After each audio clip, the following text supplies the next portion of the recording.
Back home again, game number 2 of a 5-game homestand against the Santa Barbara Foresters. Blues have beat the Stars 2 times in a row. They look for a clean sweep here before facing the Orange County Riptide tomorrow for Jersey night at Sinsheimer Stadium.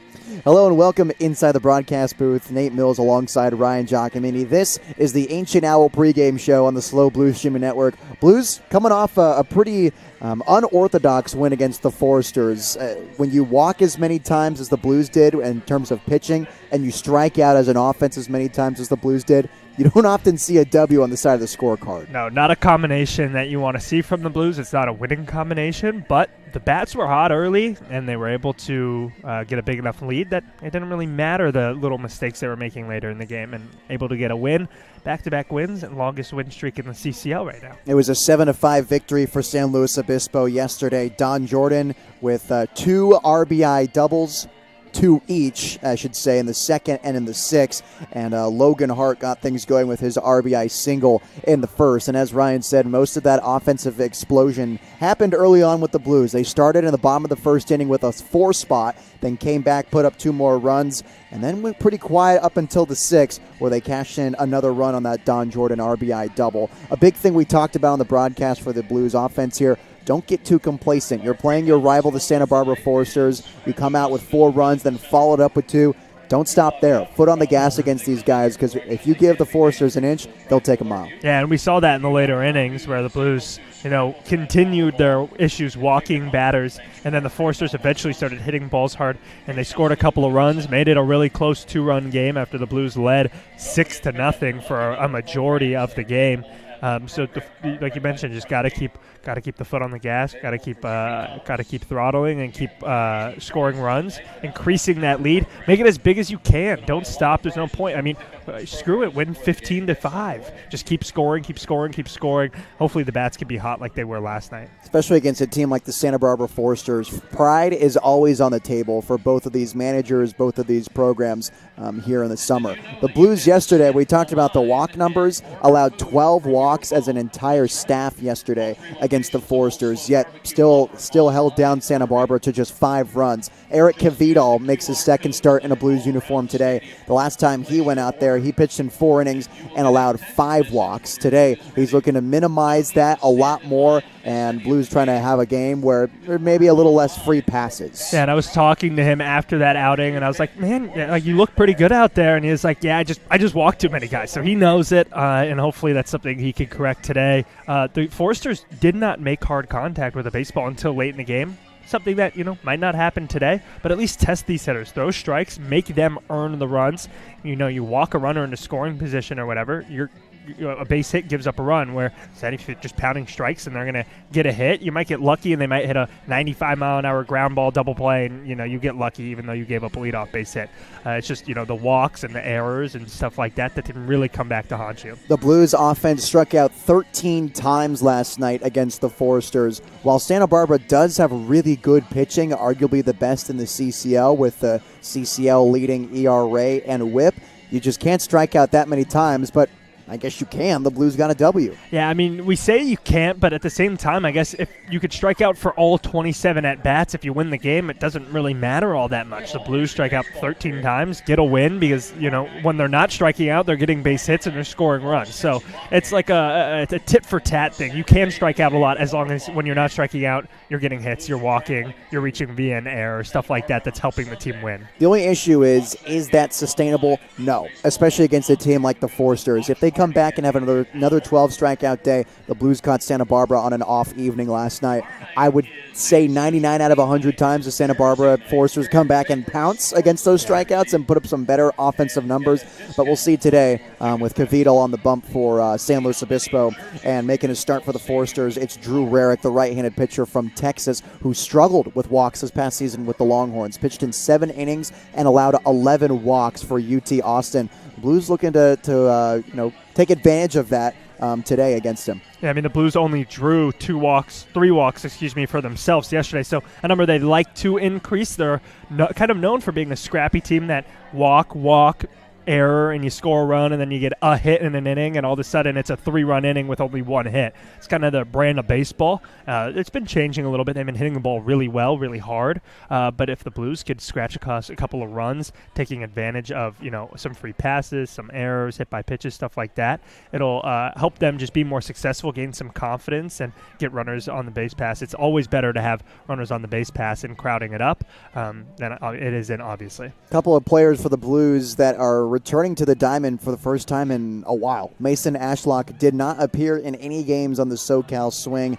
He's making a start in a Blues uniform for the first time in about 5 games, and Kosei Suzuki a similar number, batting 6 and playing left field. So they're both getting some action tonight for San Luis Obispo. Yeah, both 2 really good bats. It's really been hard for Kosei Suzuki to find somewhere to play. He's a utility guy. He could play anywhere in the infield other than first. He can play anywhere in the outfield. It's just so jam-packed. I mean, when you look at the outfield, you got Logan Hart, who's in the lineup today. You got Andrew Raymond, another great bat who we haven't seen in a couple of days. E.J. Royal, Don Jordan, Ashlock. Just so many good options. And then in the middle infield, former player of the week, Diego Murillo. You have Kate O'Hara. You have Sam Ardois. And then over at third, you have Brendan Comerford, who leads this team in RBIs with 20. So it's like, where does Kosei fit in? He might just be a guy who plays, 1 out of every 4 games and provides a spark. He can be a bench bat when needed to face a lefty. But overall, it's just really hard for him to find places to get at bats today. Gets an opportunity. I think you got to take advantage of the chance. Let Dean Traynor know, I'm better than those guys. I want to play more. And he's proven it at times. In his last start, he had a 3 RBI double. So at bats like that are what's going to get him more playing time. Yeah, that was against the Walnut Creek Crawdads, and he certainly took advantage there. We'll see if he does the same tonight against the Forsters. That'll do it from us on the Ancient Owl pregame show. Nate Mills and Ryan Giacomini on the call for you on the Slow Brew Streaming Network. Let's send it down to the field. The Blues are proud to announce today's free fall foul ball sponsor.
Charlie Caruso.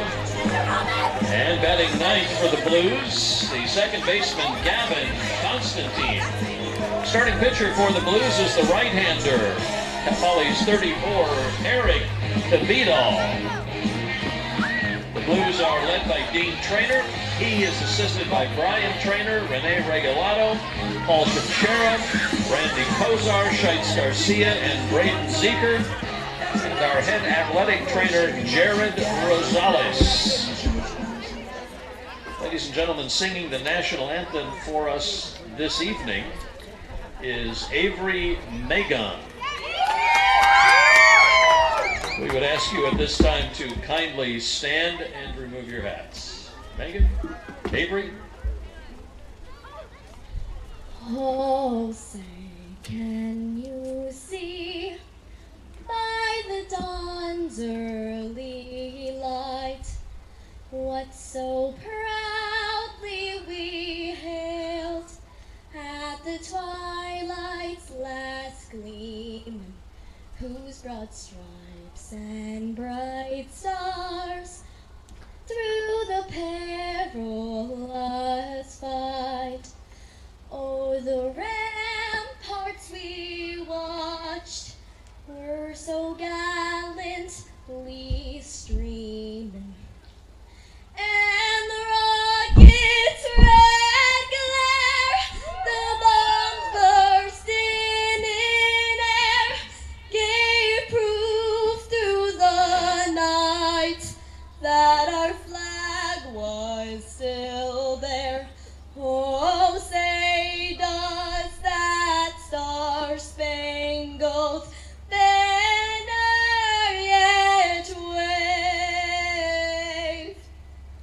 Oh, the land of the free and the home of the brave. Avery Magon, ladies and gentlemen. Here is the defensive lineup for the Blues. In center field, it's E.J. Royal.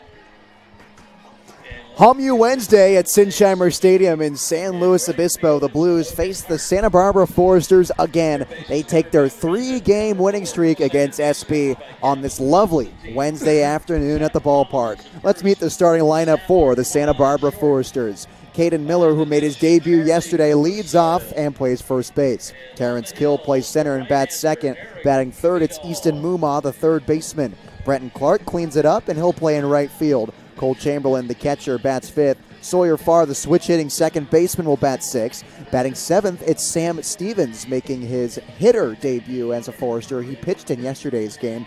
Addison Klepsch plays in left and will bat eighth, with Coleman Ryan, the shortstop, batting ninth. And here's the defensive alignment for your San Luis Obispo Blues. Charlie Caruso throwing down the signs with Zach Tollerman at first base. Gavin Constantine at second base with Brendan Comerford at third. Sam Ardois at shortstop, and Suzuki in left, E.J. Royal in center, and Logan Hart in right, with Mason Ashlock DHing for San Luis Obispo. And on the mound for the Blues, the right-handed pitcher from Cal Poly SLO, Eric Cavidal, making his second start in a Blues uniform.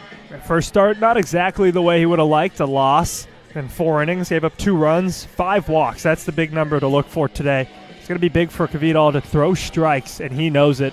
Mentioned in the pregame, we talked about it. He said, I know I need to throw more strikes. The walk numbers are a little concerning, but outside of that, he pitched pretty well. So if he could keep base runners off the bags by giving up free 90s, could have a good day today. And the Blues would certainly like Cavidal to stay in the zone. They're coming off a night where the pitching staff allowed 12 base on balls in 9 innings against the Foresters. So here's Caden Miller stepping into the left-handed batter's box at Sinsheimer Stadium. Brendan Comerford, the third baseman, playing in. Here's the first pitch from Cavidal, and it's a fastball high and outside. We are underway at 6:03 p.m. Game time temperature 66 degrees and sunny. From the windup, here's Cavidal on the 1-0. Fastball, and it's sent straight back, 1-1 to Caden Miller. Caden, the first baseman yesterday, was 1 for 3 with a couple of walks and a couple of strikeouts, too. He made his Foresters debut and batted in the 6th spot and jump all the way up to the leadoff man today. The 1-1. And a changeup that got out of the way from Cavidal. Misses away. 2 balls and a strike. Miller, a roadrunner from University of Texas San Antonio. An American Athletic Conference all-freshman. After a good season there. 2-1. Fastball misses high. 3 balls and a strike. A 280 average, 353 on base, and a 47 slugging. Played in 59 games, 189 at-bats. Good sample size. 3-1. Fastball on the outer half for strike one. I checked that, a 2-strike count now from Eric Cavidal. It's full against the leadoff man, Caden Miller. A utility man from Madisonville, Texas. Opens his stance on the payoff. Fastball popped up. The catcher, Caruso, takes off his mask, discards it, and will make the play in front of the fence for the first out of the inning. Good focus from Charlie Caruso. He squeezes it in foul territory, and there's one gone in the first. Yeah, we talked about it last night on a play that Cam Andrews made, but it's not an easy play to catch a pop-up as a catcher. It's why you're the second to last guy in terms of responsibility for pop-ups anywhere on the infield. It's tough to get out of the squat, look up. You got a bar in your way. You got to take the mask off, throw it on the ground, get under it. Here's Terrence Kill. First pitch swinging, he nubs it to the second baseman, Constantine, who flicks it over to first in time. Out number 2 on one pitch from Eric Cavidal. And that brings up Easton Muma. Got an out to Caden Miller and a full count, and then right there bounces back after a long at-bat. One pitch to Kill, or one pitch away from getting out of this inning very quickly. If I gave you 10 attempts, Ryan, could you make the play that Charlie Caruso made once? Yeah. Could you do it multiple times? Well, I think that would be yes. I would say yes, only because when I did play, I was a catcher. Here's the first pitch to Easton Muma. It's a called strike, 0-1. A long time ago, but it's still very similar where it's just a pop-up, right? It was, when I was playing 50-70, it might be a little different, but. 0-1. And a slider misses low, 1-1. When you were playing, I'm sure you made that play 8 or 9 times out of 10. Yeah. I'm saying right now. If I took you off the headset and threw you down, 1-1. Swung and foul tipped behind home plate, 1-2. I think in 10 attempts, I think I could do 4 or more. 4? I think I'd do like 4 or 5, maybe 6 if I'm lucky. Whoa. I want to see that. Here's the 1-2. Fastball lined into the Foresters' dugout. We'll do it again at a ball and 2 strikes. I mean, I think, my playing days ended a long time ago, and my bat isn't what it once used to be. But I feel like the glove has never really gone because at the end of the day, it's all the same stuff. It's still a ground ball. It's still a pop-up. It's not like I'm... 1-2. Off the hands and foul. It's not like the balls are maybe hit a little harder, but I've also matured a little bit, and that's normal. Where, seeing people throw 85 is not something I saw at all in my playing days. You have not matured, Ryan. From the windup, the 1-2. Fastball and staying alive in this at-bat is Muma as he deposits it into the parking lot. And staying alive with 2 strikes, 1-2. Muma from El Paso, Texas, a clear pipeline from the Lone Star State to Santa Barbara. And Muma is no exception. A Vaquero from UT Rio Grande Valley. 1 for 2 day yesterday, a trio of walks against the Blues. Cavidal strides and shoots. Fastball, and Muma lines it the other way again. Still a 1-2 count, and Muma is just battling. Pitch number 8 on the way from Eric Cavidal on this at-bat. Here it comes. Check swing. Did he go around? No. He appealed to the third base umpire, and they said Muma held up his swing, and even count 2-2 now. Brenton Clark, the ranked fielder, stands on deck for the Foresters with 2 outs. The left-handed Muma on the 2-2. Swings and misses, strike 3.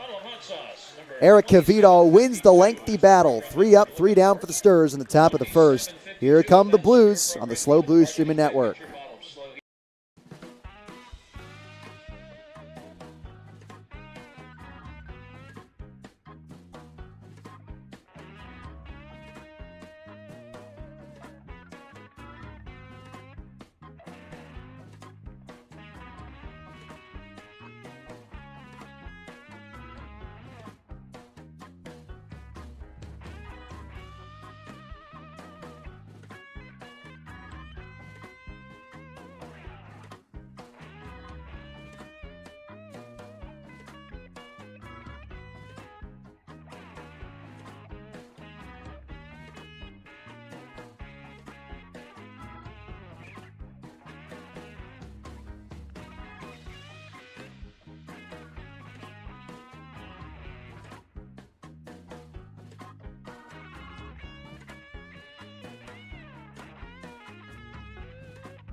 Eric Kvidal faces the minimum in his second start in a Blues uniform. Now it's the Blues' turn to get to hacking. E.J. Royal leads it off and plays center field with Sam Ardois, the shortstop, batting second. Mason Ashlock returns as the DH and bats third. Zach Tellerman cleans it up as the first baseman. Logan Hart, one of the two lefties in tonight's lineup, bats fifth and plays in right field. Kosei Suzuki playing in left and batting sixth, with the third baseman Brendan Comerford batting seventh. Charlie Caruso catches and bats eighth, with Gavin Constantine playing second base and batting ninth. Here's a defensive alignment for the Santa Barbara Foresters. Cole Chamberlain behind the dish, Caden Miller at first base, Sawyer Farr at second, with Easton Muma at third, Coleman Ryan at shortstop with Aston Klepsch in left, and Terrence Kill in center, with Clark in right, and Sam Stevens DHing for the Sturs. On the mound for Santa Barbara, it's the right-hander from Fargo, South Dakota, and a UT Austin Longhorn, Drew Rarick, making his third start for the Foresters this summer. 6 innings of work,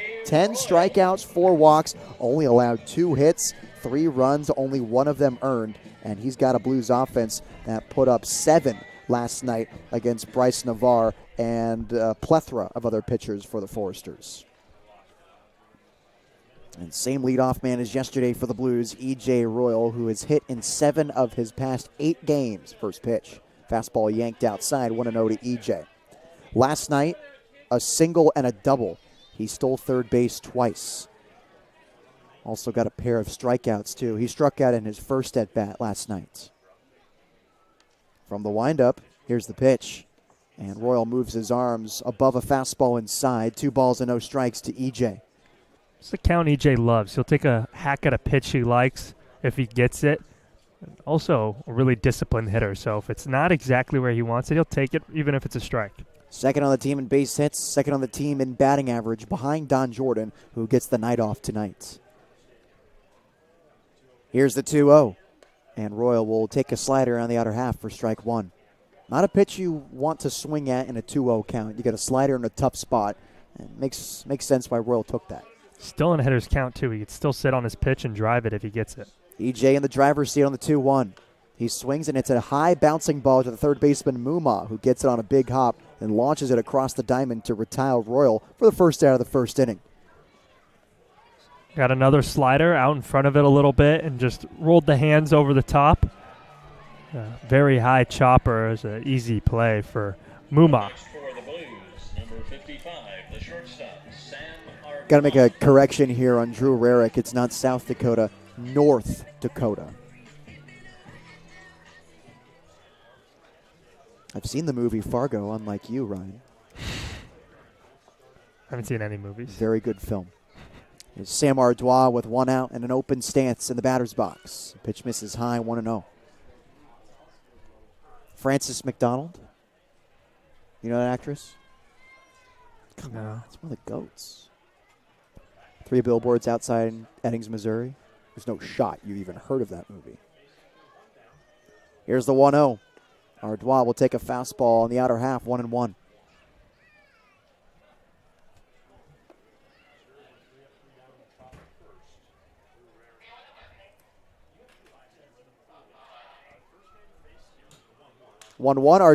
Ardois breaks his bat as he grounds it to the first baseman Miller, and he'll tap the bag himself. That's the second time Ardois has broken a bat this home series, if I'm not mistaken. Yeah, I believe he broke one last night. That was a ground out to the second baseman. So back-to-back nights where he gets jammed on the hands, shoots it the other way, his bat breaks. He's going to ask a teammate, "Hey man, can I use your lumber?" They're all going to say no. Give him a bomb bat. Here's Mason Ashlock making his return to the diamond. Did not participate in the road trip in Southern California.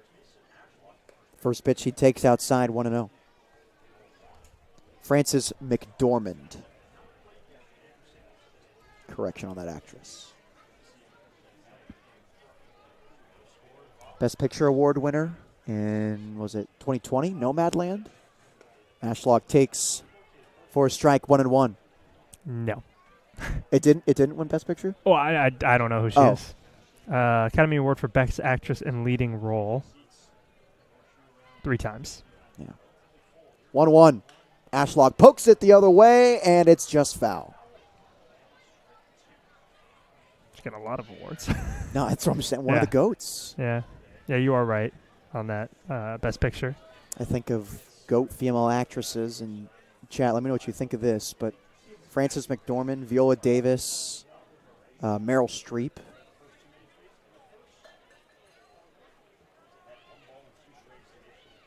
Here's the 1-2, and Ashlock takes it outside, a pitch that rolls to the backstop. 2 balls and 2 strikes to Mason Ashlock. Now, you might be proud. I have watched a movie recently. I haven't finished it. I started it. A movie.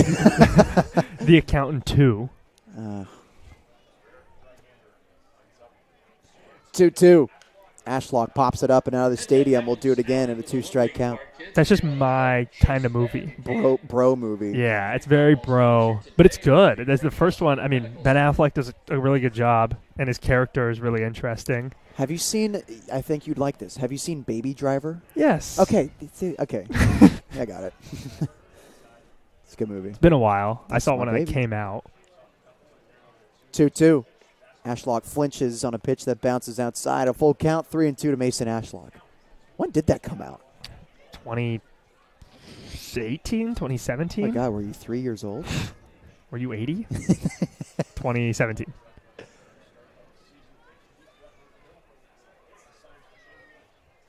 From the stretch, Drew Rarick. The 3-2. Ashlock hits a ground ball to the third baseman, Muma, who picks it, throws on the run, and retires Ashlock to retire the side. 3 up, 3 down for both of these squads as we head into the second inning scoreless on the Slow Blues streaming network.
Scoreless in the top of the second inning. Both pitchers faced the minimum. Drew Rarick, the starter for the Santa Barbara Foresters, and Eric Kvidal, the starter for the San Luis Obispo Blues. Kvidal just up the road is a Mustang from Cal Poly SLO.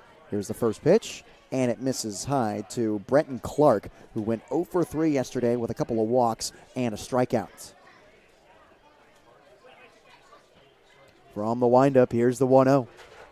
And a slider misses, or a slider hits the inner half of the zone, 1-1.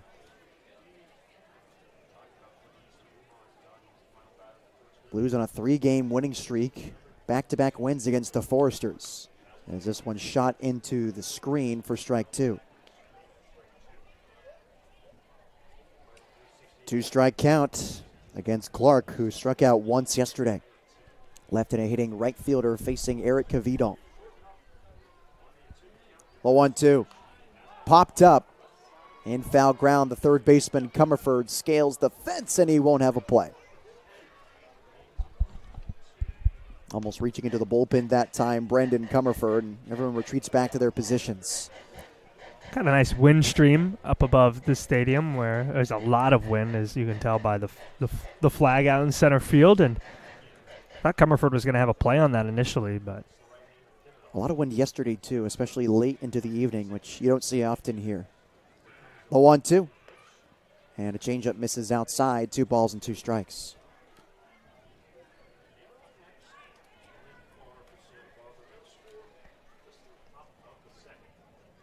2-2. Slider misses inside and fills up the count now to Brenton Clark. 3 balls and 2 strikes. Clark, Razorback from Arkansas, redshirted his first season. Pokes it foul, and we'll do it again on the 3-2. Foul ball sponsored by French Hospital Medical Center tonight.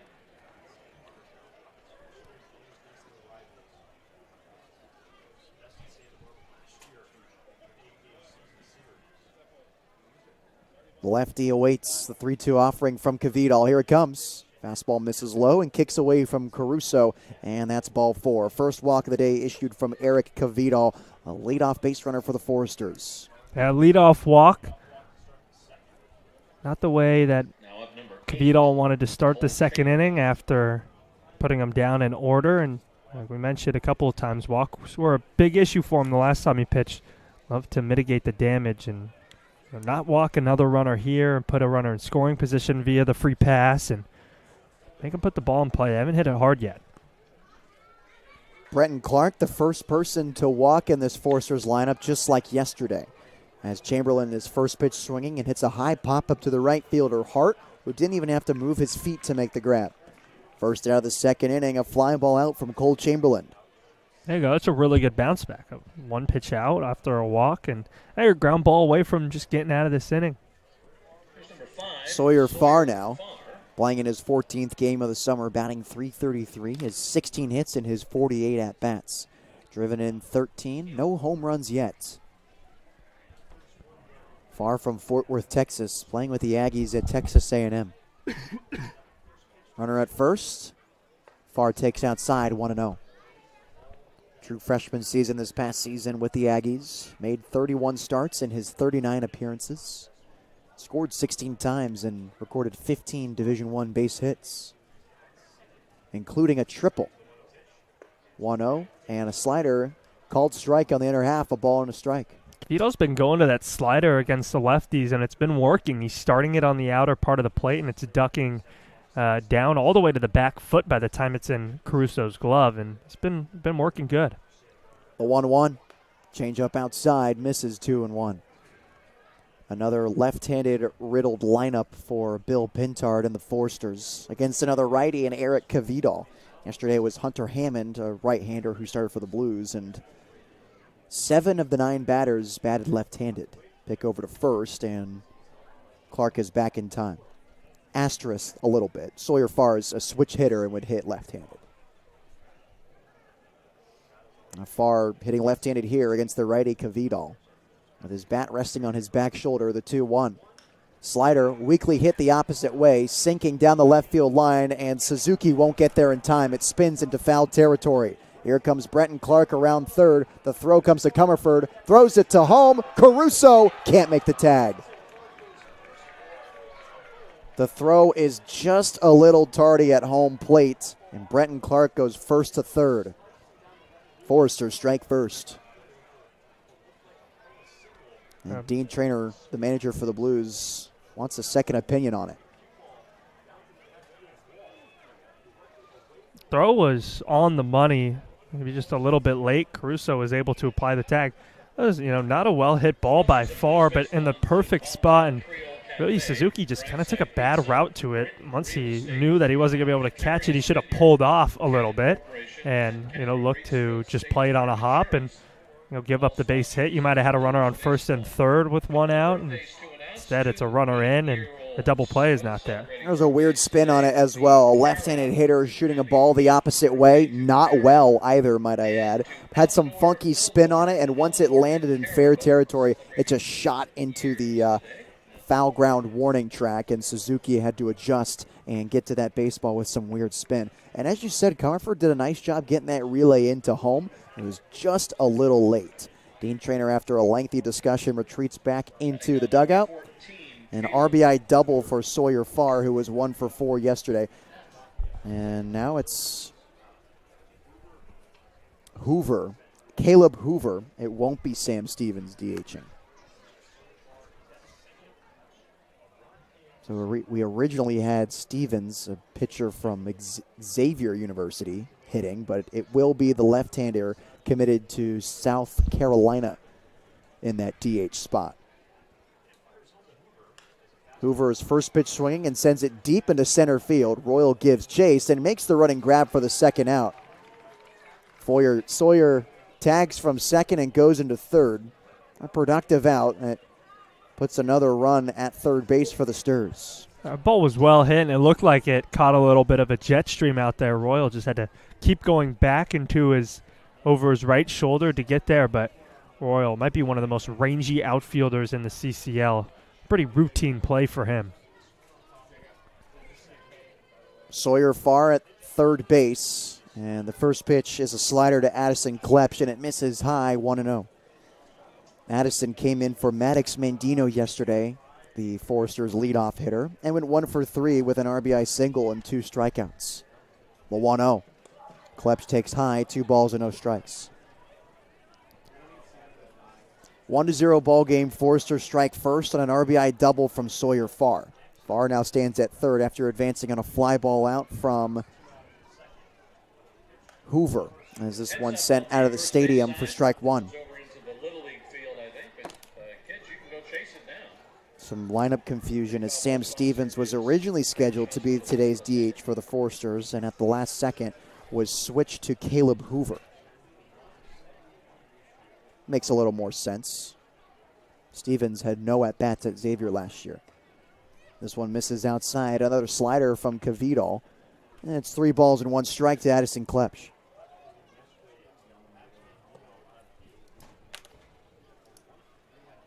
The righty Klepsch against the right-handed Kvidal.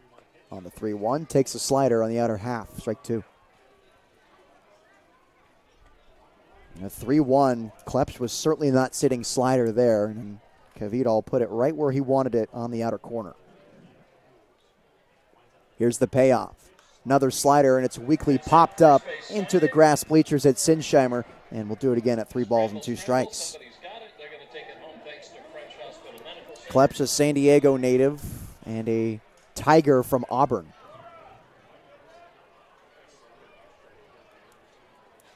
From the stretch, here's Kvidal as he comes set at the belt. A deep sigh, now comes home. Pitch is hit off the hands, and it drops in front of Suzuki into left field for a base hit. Foresters extend their lead on an RBI single from Addison Klepsch as he scores Sawyer Farr from third base. Good swing with 2 strikes. Get the barrel in the zone, hit a little bit off the hands, but you're able to just flare it into left field. Not a very hard hit ball, but it gets the job done. An RBI single for Klepsch, and 2-0 Foresters. Now the Blues have a hole that they have to dig out on the other side. 2 hits, both of them producing runs for Santa Barbara. They're up 2-0, and it's Coleman Ryan digging in with a runner on first. Vidal picks back to the bag, and Klepsch is in there safely. Ryan made his first start last night against the San Luis Obispo Blues and went 0 for 3 with a sacrifice fly and a walk. He drove in one of the 5 runs the Foresters had last night. Runner takes off to second. Caruso comes up firing, and the throw is late. Stolen base for Addison Klepsch, and another runner in scoring position for the Foresters. An easy 1-2-3 inning for Eric Kvidal in the first has turned into a 2-run top of the second for the Foresters, with now a runner in scoring position. The leadoff man, Caden Miller, stands on deck for Santa Barbara. Kvidal comes set as he looks at second base. 1-0, bunt down the third base line. Comerford charges, pump fakes to first, and staying on the bag at third base is Addison Klepsch. Infield base hit for Coleman Ryan in his second game with the Foresters, has collected his first hit with Santa Barbara. I mean, whatever gets the job done, you keep the line moving for Caden Miller, who a dangerous hitter up there at the top of the order. A guy who yesterday went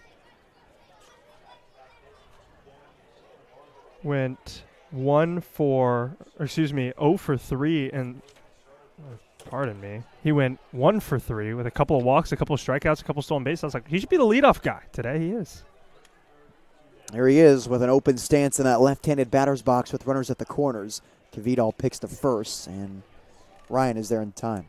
It's Addison Klepsch at third with his RBI single. He stole a base and then moved over on that infield hit from Ryan, who bunted his way onto first.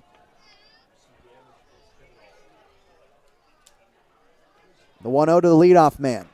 Misses high, 2 balls and no strikes. Caden Miller in the driver's seat after popping out to Charlie Caruso the last time he was up. Blues trail 2-0 against the Forsters in the top half of the second inning. Kvidal making his second start for San Luis Obispo as he picks over to first, and Ryan is back in time once again. Miller drove in 41 runs this past spring at Texas San Antonio, coming on 53 hits. Pops it up and straight back behind the concession stands for strike one. Let's check that. 53 hits. 22 for extra bases. Runners at first and third. Kvidal, the Cal Poly Mustang, trying to get out of the jam. Here's the 1-1.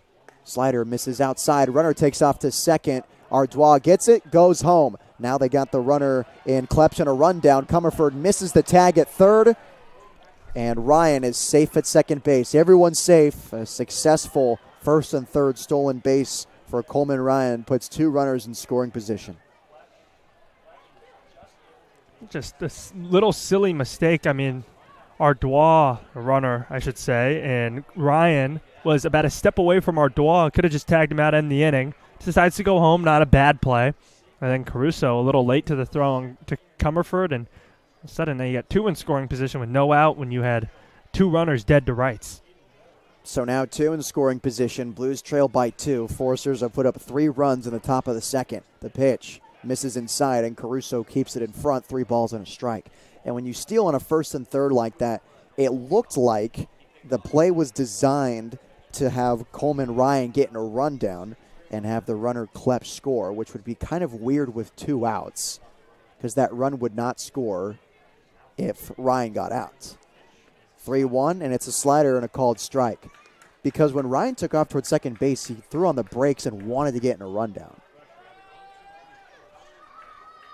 It's a full count with 2 outs and 2 runners in scoring position. 3-2. Swing and a miss, strike 3. Forster strand 2 runners on, but not before a couple of RBI base hits makes it a 2-0 ball game. Blues are up in the bottom of the second on the SLO Blues streaming network.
Bottom of the second is brought to you by Ancient Owl Beer Garden and Bottle Shop, located just down the road from Sinsheimer Stadium. It's your go-to spot for the SLO Blues watch party all season long. All away games will be streamed at Ancient Owl. Choose your beer wisely.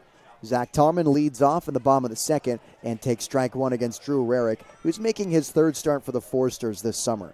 Blues went 1-2-3 in the first, all on ground ball outs, and the Foresters scored 2 runs in the top half of the second inning. Blues now trail by a couple as Tellerman takes a bouncing ball low. 1 ball and 1 strike to ZT, playing first base and batting cleanup for the Blues this afternoon. It was an RBI double from Sawyer Farr in the top of the second and an RBI single from Addison Klepsch. Eric Cavidal, making his second start for the Blues, got out of a jam with a strikeout swinging to the leadoff man, Caden Miller. And now here we are in the bottom of the second. Blues still looking for their first hit of the afternoon. 1-1. Tolman swings and taps it behind home plate for strike 2. ZT having to be tough with 2 here, making his 8th start of the summer for San Luis Obispo. He has struck out 8 times this year. Logan Hart stands on deck, one of the 2 left-handed batters in the lineup. 1-2. Tolman with a lazy swing grounds it to the third baseman Muma, who throws it across his body and retires Tolman in time for the first out of the second inning. Kind of a weird hop by the third baseman Muma. He caught it on the back foot, had to generate all of his momentum to first base, made the throw to get the first baseman Tolman. He's had a lot of action over there. 3 ground balls already, and he's done a good job, including one that was a really weird short hop. Had happy birthday on it and was able to make the play. That one, you mentioned, another kind of awkward play where he started to charge it and then decided to stop, and all of his momentum was back. But, I mean, Tollerman's, not a very great runner, so a pretty easy play, just kind of awkward in the fact that he was up forward, backwards, and then forward again. 1 out, and Logan Hart swings and misses at the first pitch for strike 1. Logan, his first at-bat today against the Foresters. He started in yesterday's game 2 and went 1 for 3 with an RBI single in the first. He got things going for the Blues last night. He's the recipient of strike 2, now having a battle with 2 strikes against today's starter Drew Rarick, a right-hander from Texas pitching for Santa Barbara. Hart struck out swinging in the 7th inning. That's the last at-bat he had against Santa Barbara. That was last night. 0-2. Hart takes inside, a ball and 2 strikes. Yeah, Logan got things going in the first yesterday. He scored Don Jordan, who reached on a fielder's choice in the first inning, and cashed him in with that RBI single. That was a 4-run first inning for San Luis Obispo. They went quietly today. Hart checks his swing. They appeal to third. He didn't go around on the curveball that dropped in the dirt. 2 balls and 2 strikes to Logan Hart. Aside from that RBI single and the walk, Hart also had an unassisted put out by the pitcher, Stevens, touched first base himself. The 2-2. Hart hits it off the hands and rolls it slowly to the first baseman, and they'll throw it over to the bag, and they got him. Miller with a rangy play to his right, and Rarick hustled over to first base and got there in time to retire Logan Hart. Man, that was a tough play. Rarick looking like a first baseman over there. Big frame, but that throw was not on the money, and Hart was racing down the line. He just got the foot barely on the bag. Little stretch. Nice job, Rarick. And Suzuki starting tonight for San Luis Obispo for the 6th time this summer.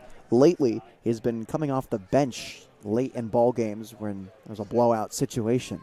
First pitch, Suzuki swings and misses for strike 1, making his 10th appearance today against the Sturs. He has 6 hits and his 25 at-bats, 2 of them for extra bases. They're both doubles. One of them a bases clearing double against the Walnut Creek Crawdads the last time he played in a game. He swings and misses here on a fastball outside, 0-2.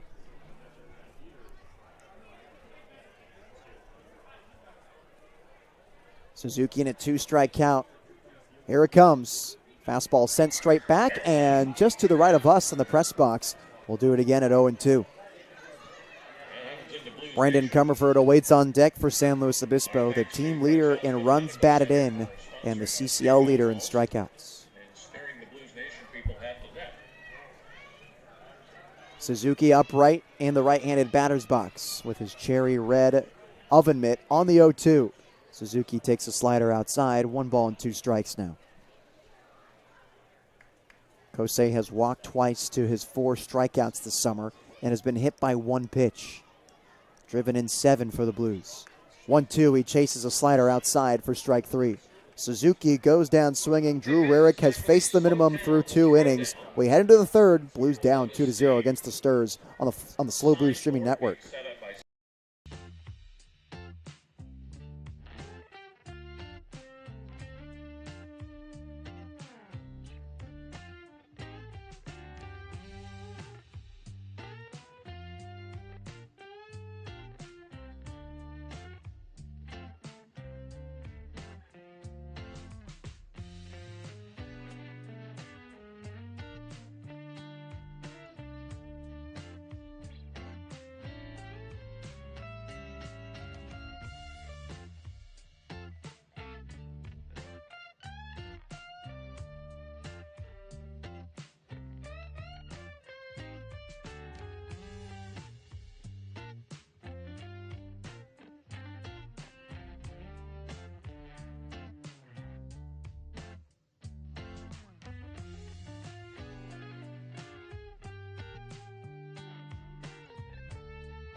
Terrence Kill, Easton Muma, and Brenton Clark due to face Eric Kvidal in his 3rd inning of work. The Foresters up 2-0 over the Blues.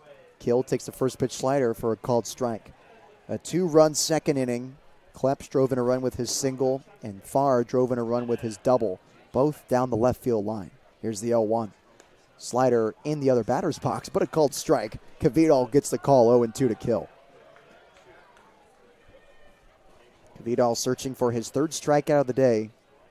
Rarick has 1. 0-2. Slider misses high, a ball and 2 strikes. 6 Blues batters have been retired in a row.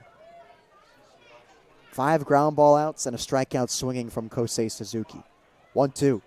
Kill flinches on a sweeper, misses outside. 2 balls and 2 strikes now.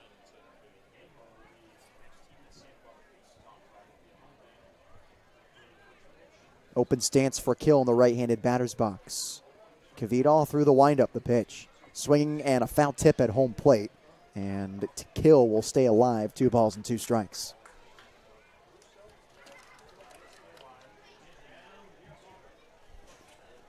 Texas A&M team leader in stolen bases as a true freshman this past year. Here he is on the 2-2. Off the hands and right to the shortstop Artois, who doesn't even have to move his feet. 1 out in the 3rd inning. It's a good bounce back from Kvidal. 1-2-3 inning would be huge for his confidence, huge for this team, huge for his pitch count too if he wants to go deeper in this game. Hard to face 7 batters and go deep in an inning and go deep in a game. And Kvidal faced the minimum in the 1st inning, and then after that, the score inflated 2-0 in the 2nd off 3 hits, a walk, and 2 RBIs. First pitch misses 1-0 to Easton Muma, who struck out swinging to end the 1st inning.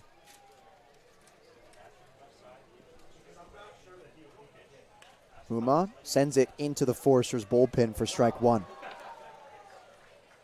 The 2025 first team All-Southland selection from UT Rio Grande Valley. Also earned first team All-Defense. And the cherry on top, first team All-Academic. Hitting the books with the Vaqueros. The 1-1. Lefty takes a slider outside. 2 balls and a strike now. UT Rio Grande Valley, they were actually Southland Conference regular season champions this year. And Muma definitely contributed to that. As the pitch misses low, 3 balls and a strike. A .332 average, 72 hits, driving in 49 runs, 3 bombs, 11 doubles. 420 on base as he puts it on the ground to the right side. Second baseman Constantine makes an awkward throw, but gets it in time to Tillman at first base for the second out. A little flashy, why not? Have fun out there at second, Gavin, as long as you're not making errors. Little hop to try to get his body in the right positioning. It was a funny look because Gavin was almost directly behind first base and was running into foul ground. Had to readjust on the fly and did exactly that to get the second out of the third inning. Here's Cole Chamberlain, who flew out to Hart in right field the last time he was up. Chamberlain takes outside 1-0. Cole yesterday went 1 for 3 against the Blues, a strikeout with 2 walks. It was an RBI single for Cole, as Chamberlain takes strike 1 here. Also scored a couple of runs himself. He scored 2 of the 5 Santa Barbara put up yesterday against the Blues. Cavito on the 1-1. Slider missing high and outside, 2 balls and a strike. Heavy action on that slider from Eric Cavito today. Yeah, it looks good. He's throwing it a lot to the lefties, which I like. A lot of confidence. The 2-1. Off the hands and out of play for strike 2. Got to be careful with that slider, especially to lefties. If you're going to start it on the outer part of the plate and have it break to the inner part of the plate, if you miss that pitch by 2 inches, it's going to be a hanger. It looks like we've seen a couple hangers so far from Cavito. They've just missed for balls, luckily for him. The 2-2. Fastball, this one misses up and away and fills up the count at 3 balls and 2 strikes. Ryan, you just talked about the pitch count for Eric Cavito, and he's gotten quite a few 3-2 counts. The payoff. Fastball sent straight back. We'll do it again on the full count. Looking at pitch 62 right here. Yeah. 62, and we're in the top of the third inning. Forster's hitters getting deep into counts. That and the slider isn't hitting exactly where Cavito would like it to. 3-2. And that's a called strike 3. Cavito faces the minimum in the top of the third and caps it with a K. Heading to the bottom of the third inning, Blues trailed 2-0 against the Stars on the SLO Blues streaming network.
Bottom of the third order.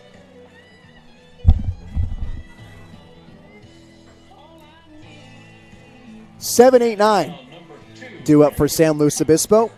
Brandon Comerford, Charlie Caruso, and Gavin Constantine. So far, Drew Rarick has faced the minimum against this Blues offense as we enter the bottom half of the third inning. The Blues trail 2-0 against the Stars. Comerford is first pitch swinging, hits it off the hands and back out of play for strike 1. Brandon starting at third today and batting seventh. And we've talked about it before, Ryan, but Comerford getting a lot of reps at first early on in the summer, now playing in his homeland, if you will, at third base. The 0-1.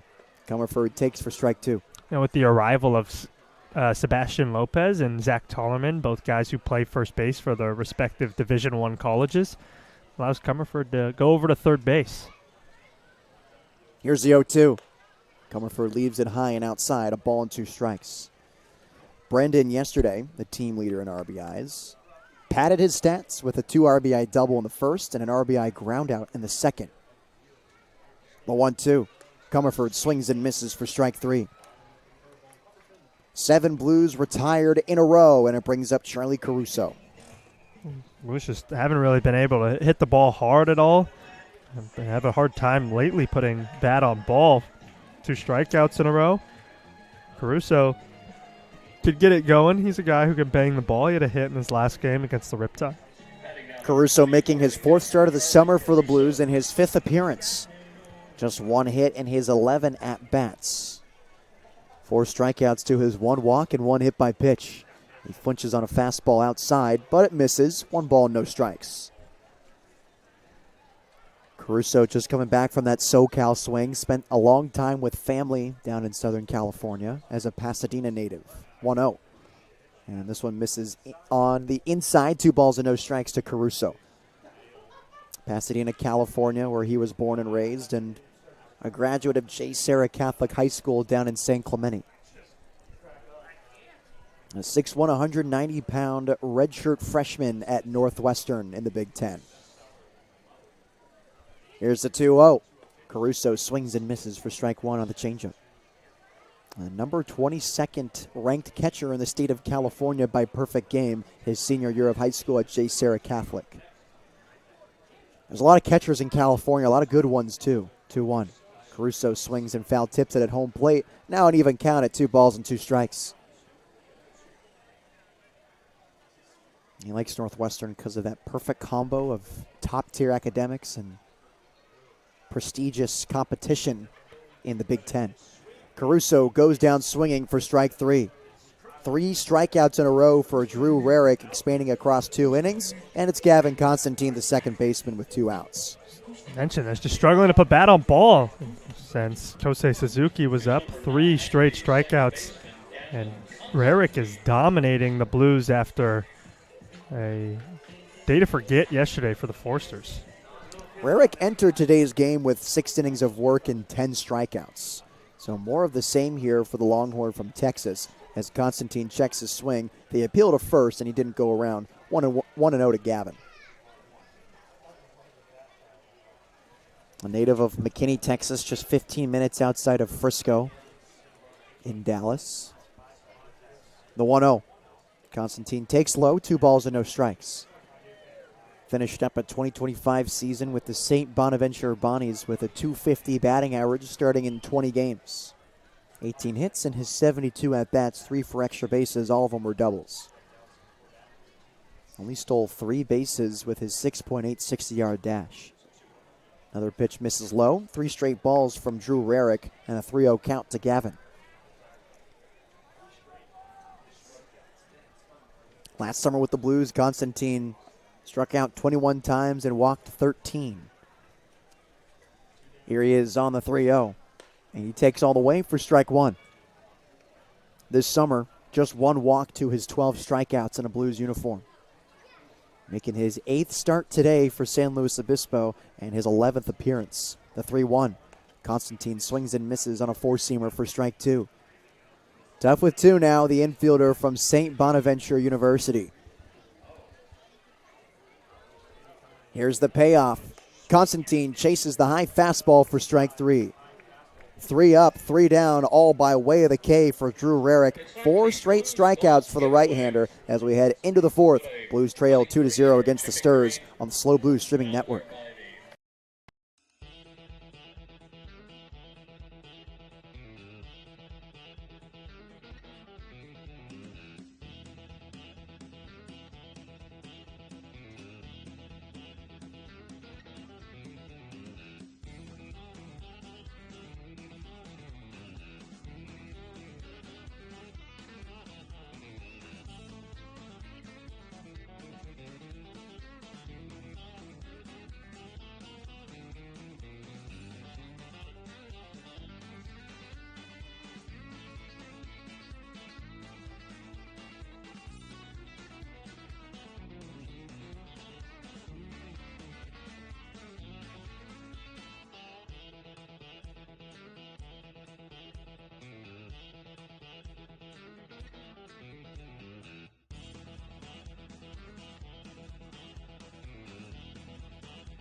Fourth inning.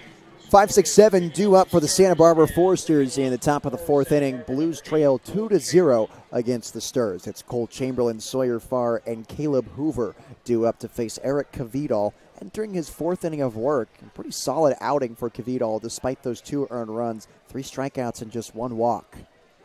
First pitch swinging is Hoover, and he sends it straight back and out of play for strike 1. And check that, it's Cole Chamberlain, the left-handed hitting catcher, who flew out to Hart the last time he was up. Blues offense is not helping Kvidal at all, so he just has to go out there, do his thing, and try to shove against this really good Foresters team. From the windup, the 0-1. Fastball high and tight to Chamberlain. 1 ball and 1 strike. Which is really hard to do when you're working from behind, not getting any offensive production. It's a little demoralizing as a pitcher because you want to get wins, not necessarily the most important stat. 1-1 outside. But you want your team to be successful when you're on the mound, and when they're not, it's a little disappointing. You're getting that low rest time on the bench, not a lot of time to really regroup and really take a deep breath and hit that reset button. It's quick work here for Kvidal. The 2-1. Misses high, 3 balls and 1 strike.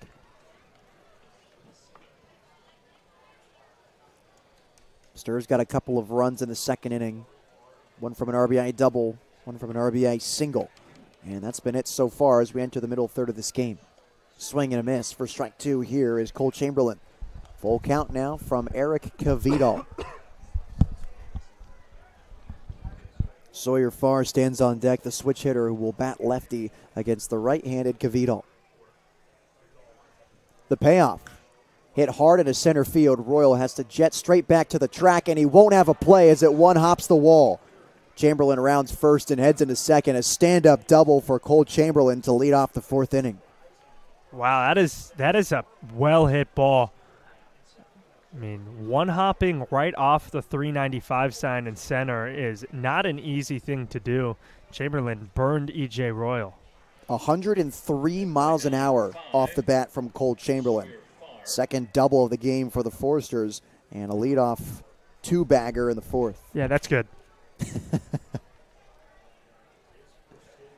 Sawyer Farr, who has that other double in today's game, now up. That scored a run, a leadoff walk. Brenton Clark in the second.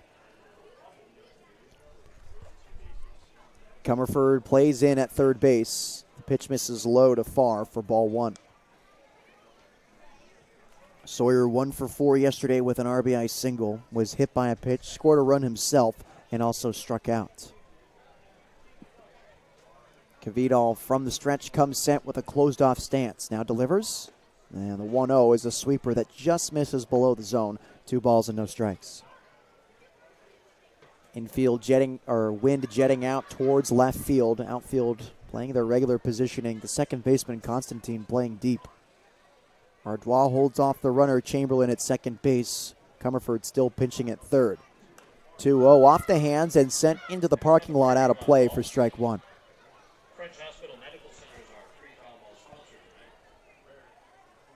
Blues playing like a hybrid shift against the lefty where Ardois is holding on the runner closer to the bag and then kind of just goes straight back. It's not a full shift. The 2-1. Far off the hands to the second baseman, Constantine, who gets it on an in-between hop and goes to first to get the second out, or the first out of the fourth inning as Chamberlain advances to third. A very productive out for Farr. Now you got Hoover, who flew out in his last at-bat, and take that right now as well. Another flyout would give the Foresters a 3-0 lead. Hoover's a deadly hitter this past season at Grayson College. Just video game numbers with 49 runs driven in on 40 hits. He was committed to Oklahoma State before going to junior college at Grayson, as he takes the first pitch for a called strike 0-1. This past season at Grayson College, he was first-team All-Conference and All-Region 5 North. He led the team in homers, walks, and finished second in RBIs. Off the hands and spoiled to the left and out of play for strike 2. Hoover from Heath, Texas, a left-handed hitter and a rising junior. Or check that, a rising sophomore playing for the Gamecocks next year in SEC Conference. Infield pinching in with a runner at third base and 1 out. Here's the 0-2 to Hoover. Misses high, 1 ball and 2 strikes. Dean Traynor understands the severity of being down 3-0 to the Foresters. Brings the infield in to try to negate that run. I'm kind of surprised the outfield isn't coming in as well. You try to make a play at the plate. 1-2. Hoover sends it into left center field. Suzuki goes back, and he won't get there. He hops, but it drops over his head. Chamberlain scores easily, and Hoover's in at second base with an RBI double. Foresters extend 3-0. That thing was launched the other way off the bat of Caleb Hoover. Good piece of hitting over the head of Suzuki. Suzuki didn't take a great route to it, and gets over the head. Another double, 3rd extra base hit. And Nate and I talk about for the Blues, their magic number is 3 on extra base hits for a game. The Foresters have surpassed that number in just the 4th inning. A righty getting loose in the Blues bullpen, Wyatt Fisher from Cedarville University.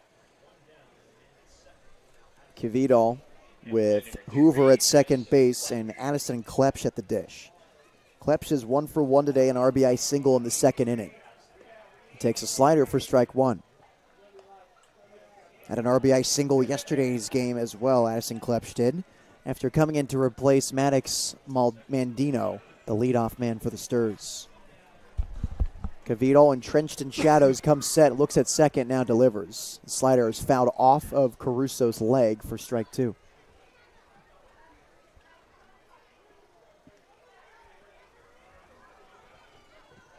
The sun sets here in the coastal valley of San Luis Obispo.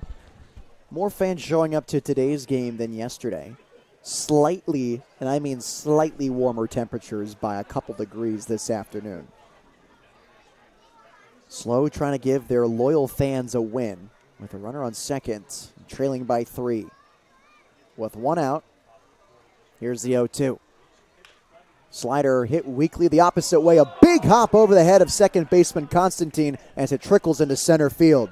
Hoover scores from second, a RBI single for Addison Klepsch. Constantine had that thing squared up all the way. He had his feet set. He was ready to get his body in front. And the baseball caught a weird lip on the infield grass, I think, and just popped right over his head. Second RBI single of the day for Addison Klepsch. He's a perfect 2 for 2, 4-0 Sturs. It's just a really unfortunate hop for the Blues. Pick over at first, and Klepsch is in there in time. I mean, literally nothing Constantine can do. He read the hop really well after it was a wicked hop, and fully extended, jumped as high as he could, and it still got over the glove. Here's Coleman Ryan now. He singled the last time he was up in the second. Ryan chops it down the third base line and foul for strike 1. And the Foresters already 6 hits in these 4 innings. The bats have finally woken up for Santa Barbara. They had 5 all last night.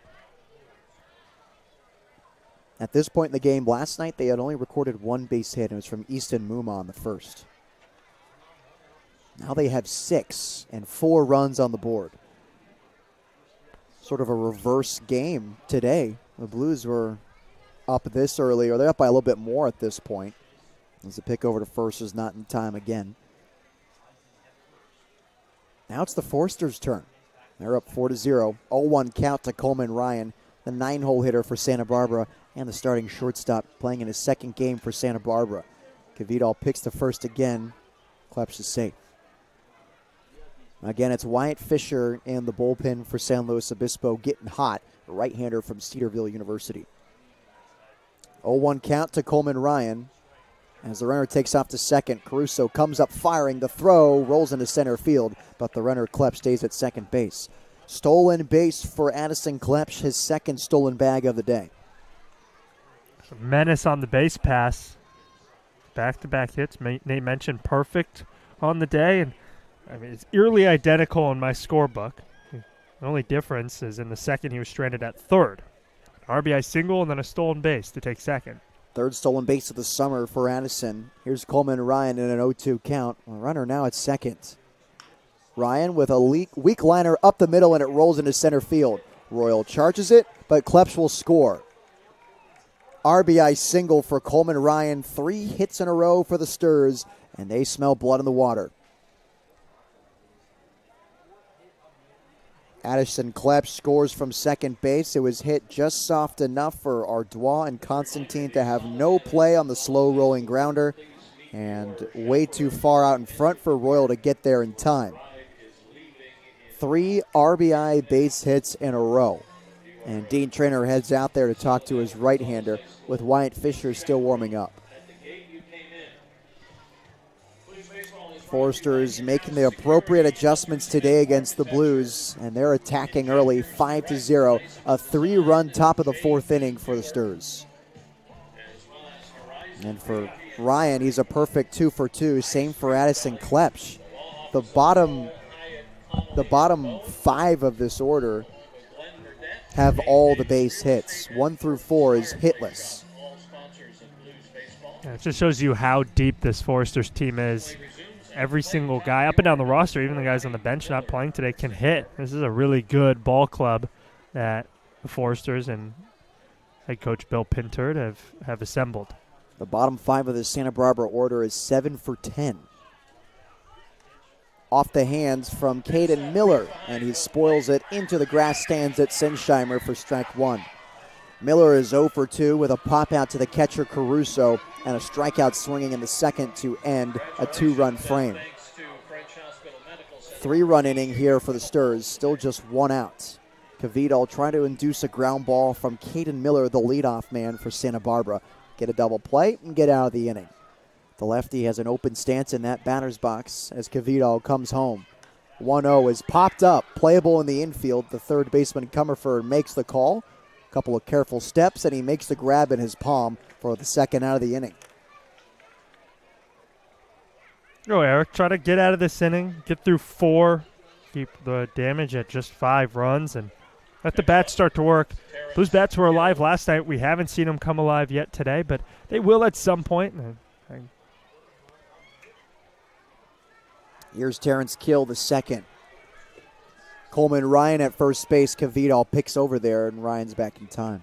Kill 0 for 2 today. A ground ball out in the first, and he lined out to Ardois in the third. Another pick, and Ryan's in there again. Charlie Royal, the right-hander from Cal Poly, arrived on the scene today. He's hanging out in the Blues bullpen wearing a slow hoodie.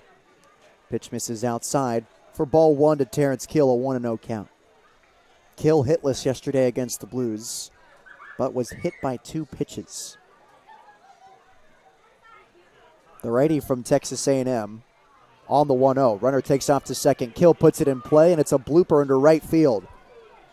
Kill stays at first, and Ryan goes first to third on a 2-out single from Terrence Kill, and the Sturs just keep racking up base hits.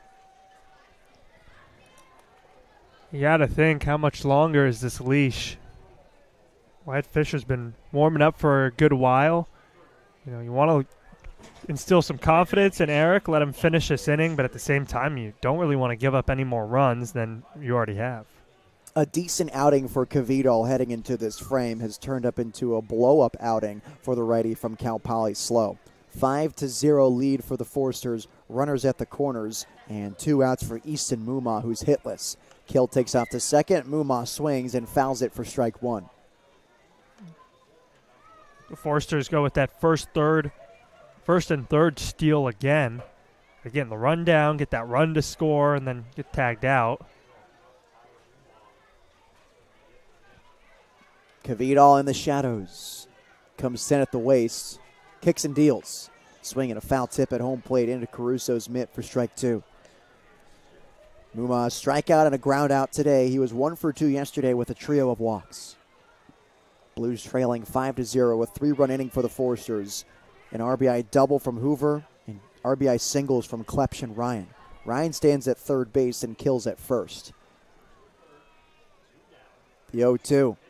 Swinging a pop-up into shallow left. Suzuki sizes it up, fighting the sun. He makes the flat-footed grab to retire the side. 3-run inning for the Foresters. They extend 5-0 over the Blues. Blues chance with the bottom half of the 4th inning. Slow Blues Streaming Network.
Top of the order for the Blues in the bottom half of the fourth inning. Foresters coming off a 3-run top of the frame. An RBI double from Caleb Hoover. RBI singles from Addison Klepsch and Coleman Ryan extend the Stars lead 5-0 over the Blues. Royals' first pitch to him is a called strike, 0-1. 9 Blues have been retired in a row from Drew Rarick, the right-hander who's starting for the Foresters today. Here's the 0-1 to Royal, and he'll take it low. 1 ball and 1 strike to EJ. Royal had a 2-hit day yesterday for the Blues, a single and a double. Hit in 7 of his last 8 games. Looking to fuel the fire here. 1-1, and he sends it straight back into the fence. For EJ has been at 2 years in a row now. Was above and beyond the best player on the team last year and is fighting for that spot with Don Jordan right now, I think, who has a rest day today. The 1-2. Royal sends it straight back again. We'll do it once more in the 1-2 count. And it's interesting between the two of them, but very similar averages. EJ got here a little bit later this season than he did last year, but there was far and away the best hitter on the Blues, almost a 400 batting average last year. Royal in a 2-strike count. Swings and lines it into left field, a base hit. First knock of the day for the Blues. Royal has hit in 8 of his last 9 games, and what do you know, sets the table for Sam Ardois. Blues bats have been quiet. That hit might spark him a little bit. I mentioned this last night, but there's just so much confidence that you get from watching the guy in front of you get on it. It adds a little more to your at-bat. Now, runner on and a pass ball, and you got a runner in scoring position, and you're a base hit away from an RBI. Base hit number 27 on the year for Royal. He sits in second place on the team behind Don Jordan with 31. Here's Sam Ardois. Ardois takes the first pitch in there for a strike. Sam, a ground ball out the last time he was up at the first, was hitless in yesterday's game 2 against the Foresters. 2 ground balls to second base and 2 strikeouts with a walk in the first. The 2-hole hitter with an open stance in the right-handed batter's box. Takes in the dirt. The catcher, Chamberlain, finds it right away, and Royal walks back to first base. 1-1 to Sam Ardois, the shortstop who has really ascended this summer with San Luis Obispo after an underwhelming season at Louisiana Lafayette and another underwhelming season with the Blues in 2024. Rarick from the stretch, entrenched in shadows, delivers. Royal takes out to second. Ardois swings. The throw is in time. Farr kind of came off the bag a little bit to get that throw from Chamberlain, but he applied the tag in the exact spot. E.J. Royal is caught stealing at second base. A good jump from E.J. The throw looked a little offline from Chamberlain, but Farr stretched and slapped it down on Royal's chest. Dean Traynor, the manager for San Luis Obispo, wants another look at this one. The second base umpire and the home plate umpire having a chat about this call as manager Bill Pintard now brings across the home plate umpire to his side. Other sponsors include Mechanics Bank, Meredith Insurance Center. Sam Ardois still stands in the batter's box, awaiting for play to resume. Trainer trying to milk this entire conversation from the second base umpire. And I mean, regardless, safe or out, I just don't know if I necessarily agree. You got a leadoff base runner. That run obviously means something. That run has to score for the Blues to come back and get a run at this inning. But you're down 5. It's a base runner. You got no outs. You got Sam Ardois, who's been one of the hottest hitters for the Blues recently up. And you just kind of want to move the line along. They got nobody on with 1 out. Kind of kills the vibe that the inning might have had. And even with Royal as good of speed as he has, Blues aren't in a position necessarily to gamble even a little bit. Especially from a catcher who goes to the University of Texas in Chamberlain. So Royal is caught stealing, and Ardois sits in a 1-2 count. The pitch. Sam checks his swing. They appeal to first. He did not go around on that sweeper in the other batter's box for ball 2. That was close from Sam Ardois. Might have gotten a call there, and he stays alive in the at-bat 2-2. One of those 50-50 ones that maybe if it wasn't a 2-strike count. Maybe called strike 3. Ardois swung and missed on Royal's stolen base attempt. Clearly a hit-and-run situation. The pitch wasn't even close. Ardois takes inside, not by much, and it's now a full count, 3-2. Sam, making his 11th start of the summer for the Blues, has struck out 12 times compared to his 4 walks. Here's the payoff. Ardois swings and misses for strike 3. 13th strikeout of the summer for Ardois, and 2 outs in the 4th inning. Here's Mason Ashlock now. Back after a 5-game break for San Luis Obispo, and boy, are the Blues happy to see him back. A team leader in OPS at .956. A guy who slugs, a guy who gets on. I mean, that average is just shy of 400, and it's been above 400 most of the year. At .395, he takes the first pitch down the middle for strike 1. And Ashlock, 53 plate appearances heading into today's game. 43 at-bats, 17 hits. 1 double, 1 triple, and no home runs. Mason with a reckless swing here for strike 2. Ashlock always puts on a show in batting practice, so it's a bit ironic that he's one of the Blues to not have a home run this season. Here's the 0-2. Ashlock takes for strike 3 on the outer half. Royal caught stealing, and 2 strikeouts in a row for Drew Rarick.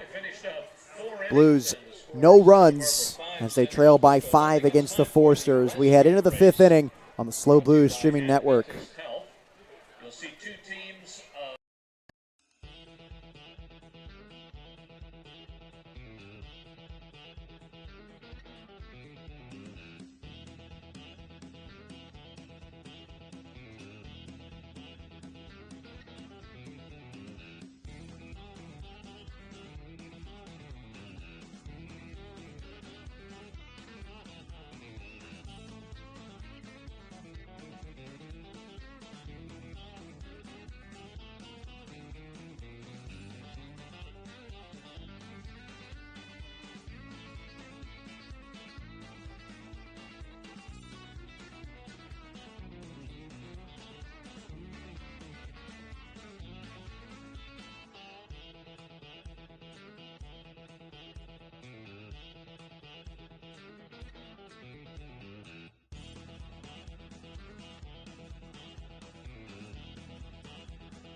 New pitcher for San Luis Obispo, it's Wyatt Fisher as we enter the 5th inning. The Blues trail 5-0 against the Santa Barbara Foresters. Eric Cavidal's day is done after 4 innings of work. Wyatt Fisher will face 4-5-6 for Santa Barbara. First pitch is a slider that misses high to the leadoff man, Brenton Clark, for ball 1. Cavidal, in 4 innings of work, allowed 8 hits, 5 runs, all of them earned, a walk, and 3 strikeouts. That's Fisher, the yellow jacket from Cedarville University. The 1-0. Slider swung on and missed for strike 1 for Brenton Clark. Fisher's making his 5th appearance of the summer for San Luis Obispo, and in 5 2/3 innings pitched has hurled 2 strikeouts, 6 walks, and 6 earned runs. Looking for a bounce-back appearance today against the Foresters, who have the best offense in the California Collegiate League. This one lined into the Foresters dugout for strike 2. Brenton Clark is 0 for 1 today. A strikeout looking in the third and a leadoff walk in the second. Came around to score on a Sawyer Farr RBI double in that frame. 2 runs in the second inning for Santa Barbara. The aforementioned RBI double, RBI single from Klepsch, and then 5 hits in the fourth, bringing in 3 runs for the Sturs. Fisher comes set as he sighs. The 1-2. Yanked fastball misses in the dirt. 2 balls and 2 strikes to Clark. If you're Wyatt Fisher, this is a tough situation to come in down 5 runs, but you got to try your best to mitigate the amount of damage this Foresters team can do. Give your offense a chance to come back in this game. Here's the 2-2. Slider taken, strike 3. Brenton Clark sits down on the slider from Wyatt Fisher. There's 1 gone in the 5th inning. Clark yet to put a ball in play today and has struck out looking twice. Him and Easton Muma, the 3 and 4 batters in today's game, have really struggled with the Blues pitching. Aside of that, Foresters are banging the ball. Here's Cole Chamberlain, who threw out E.J. Royal in the bottom half of the 4th inning. And catcher from the University of Texas. The left-handed hitter facing the righty Fisher. First pitch. It's taken on the outer half, strike 1. Chamberlain hit a double in the 4th inning, a leadoff double. That got things going for Santa Barbara. They proceeded to score 3 runs and extend their lead 5-0 against the Blues. SLO getting shut out against Santa Barbara right now after putting up 7 runs yesterday against the Sturs. The 0-1. Slider misses outside, 1 ball and 1 strike to Chamberlain. Matter of fact, the Blues put up 6 runs in their first 2 innings against Santa Barbara yesterday. Obviously, nothing to show for today on the scoreboard. At this point in the game yesterday, the Blues already had 7 hits. Just 1 right now in the top of the 5th. Santa Barbara has 8. 1-1. And the catcher flinches, but it misses just low and outside. 2 balls and a strike to Chamberlain. It's almost exactly backwards. The Blues were up 6-0. The Foresters had 1 hit, and the Blues had 7. Instead, 5-0. Foresters 8 hits. Blues 1. Eerily identical. The Blues do not want to be on that side of the scorebook like the Foresters were yesterday. Slider misses low. 3 balls and a strike now to Cole Chamberlain. You can see Wyatt Fisher trying to nibble away low and outside to these left-handed hitters on the slider. Doesn't want to come into Forrester's kitchen too much, and frankly, I don't blame him. 103-mile-an-hour double by Chamberlain last time. That's right. The 3-1. Swung on and missed for strike 2. Fisher went back at him with the slider elevated. Chamberlain apologizes to the dugout as he taps his chest after the reckless swing. So now a full count with 1 out, and Sawyer Farr, the switch hitter, standing on deck. Here's the payoff pitch. Just misses low and outside. That's ball 4 to Cole Chamberlain. Second walk of the day for Blues pitching, and a 1-out base runner for the Foresters. It hasn't been the walks at the Blues that have hurt the Blues today. That walk to Brenton Clark he did later score, but if you can keep the walk number under about 5 or 6 total for the entire game, that's a really good number to be around.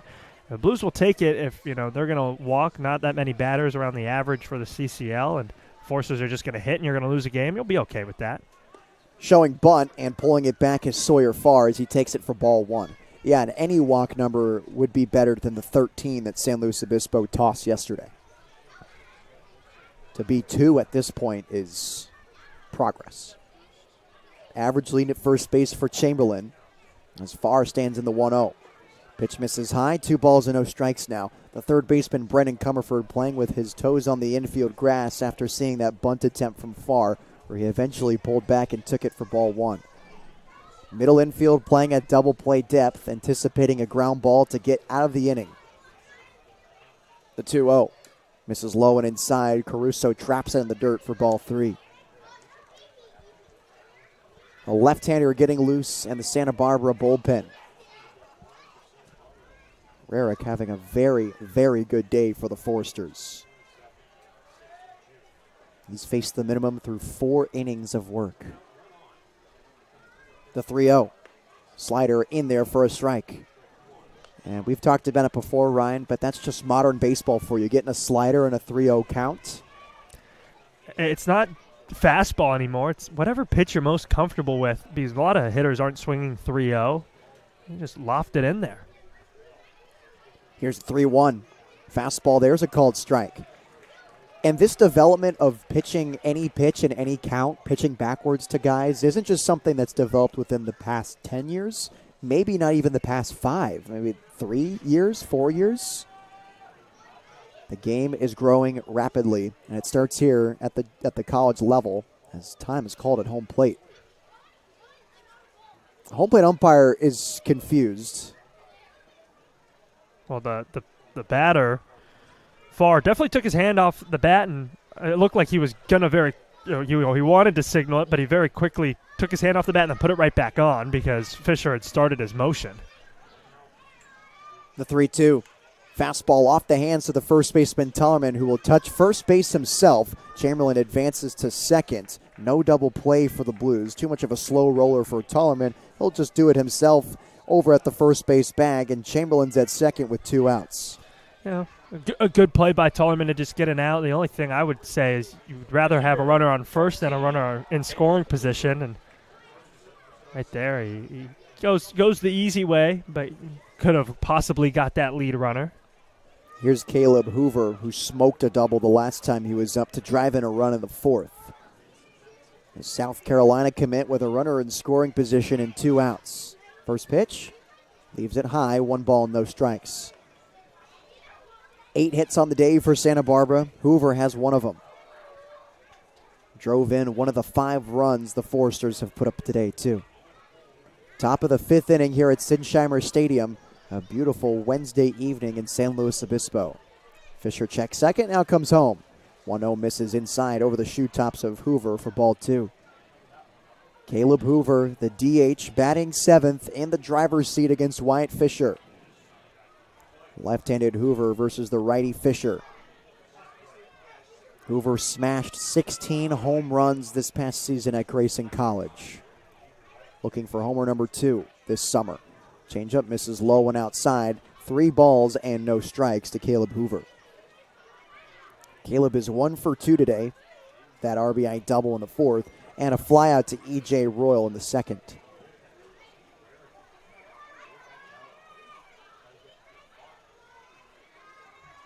Here's a 3-0. And he takes it high. That's ball 4. Second walk of the inning allowed from Wyatt Fisher. Puts 2 runners on base, 1 in scoring position for Addison Klepsch, who is a perfect 2 for 2 today with a pair of RBI singles. You're probably not the guy you want up after you walk a runner into scoring position. And Caruso's going to go talk to his pitcher Fisher and be like, man, just throw strikes. Let's do it. Let's get out of this inning. Coaches simplify it maybe a little bit too much sometimes, but the message being just play catch with him.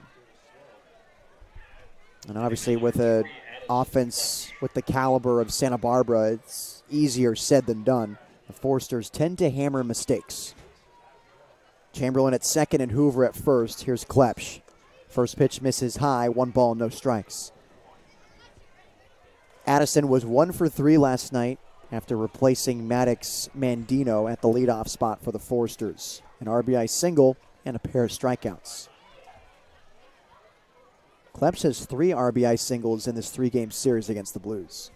He swings and sends it the opposite way into the Blues dugout for strike 1. Addison, a San Diego native, a graduate of Del Norte High School, was first team All-Palomar League his senior season in 2023 for the Nighthawks. Now playing baseball at Auburn. War Eagle. It's kind of the same, right? 1-1. Klepsch late again and sends it out of play for strike 2. And I think that's interesting, too, about Auburn as well. Everything else is Tigers. Football is War Eagle. Yeah, that is weird. It's like how Long Beach State is beach and everything else except for baseball. They're the dirtbags. For some reason, that makes more sense to me, though. I like that one. Yeah. 2 outs, runners on first and second. Low 1-2. Kleps takes in the dirt. The runner and Chamberlain tried to hit it towards third, and he retreated back to second base. War Eagles. I don't know. For some reason, dirtbags just make so much. I mean, it just makes sense with baseball, I feel like. Or War Eagles, doesn't make a lot of sense.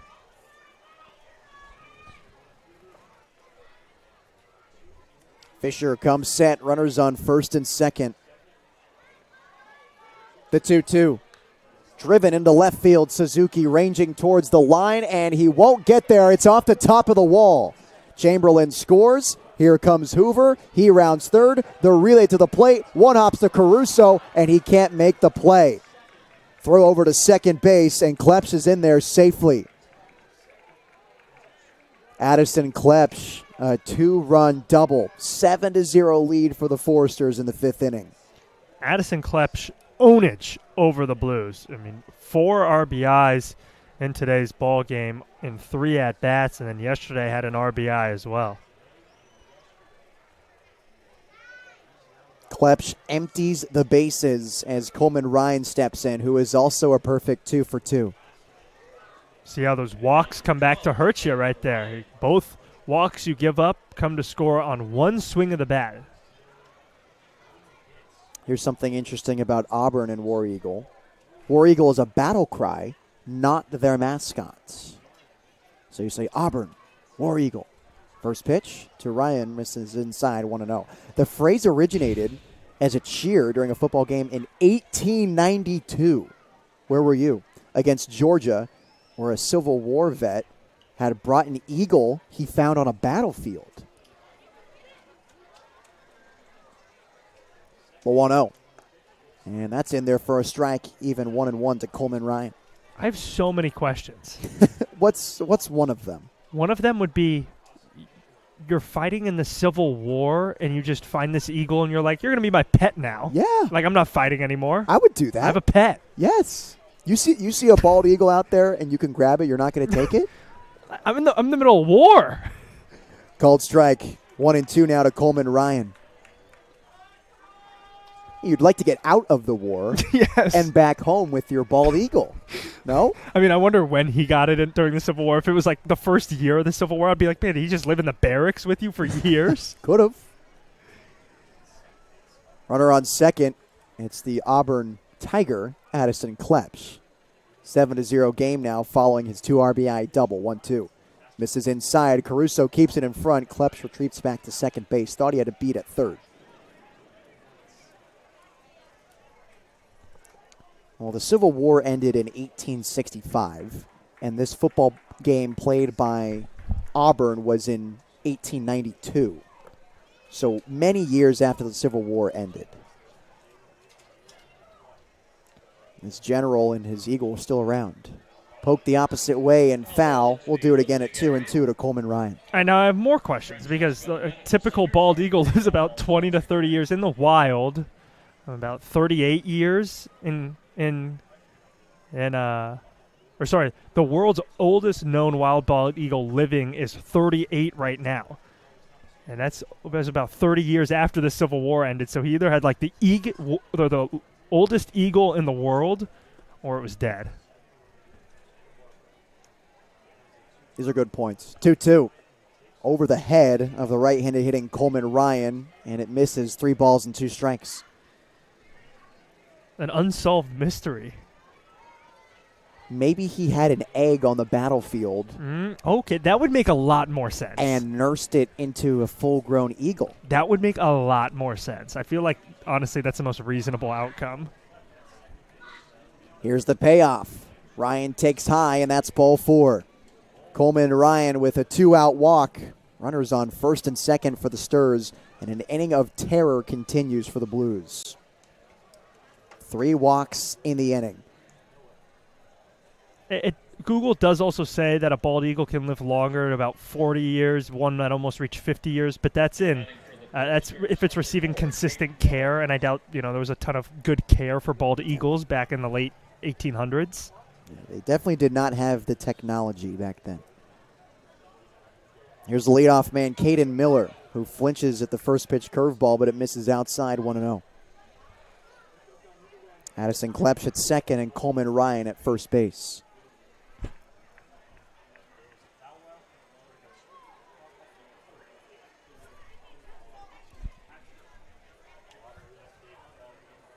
A wide open stance. The first baseman, who's hitless today, awaits Fisher. Both runners go on the double steal. Caruso wanted to throw to second, but Ardois wasn't there.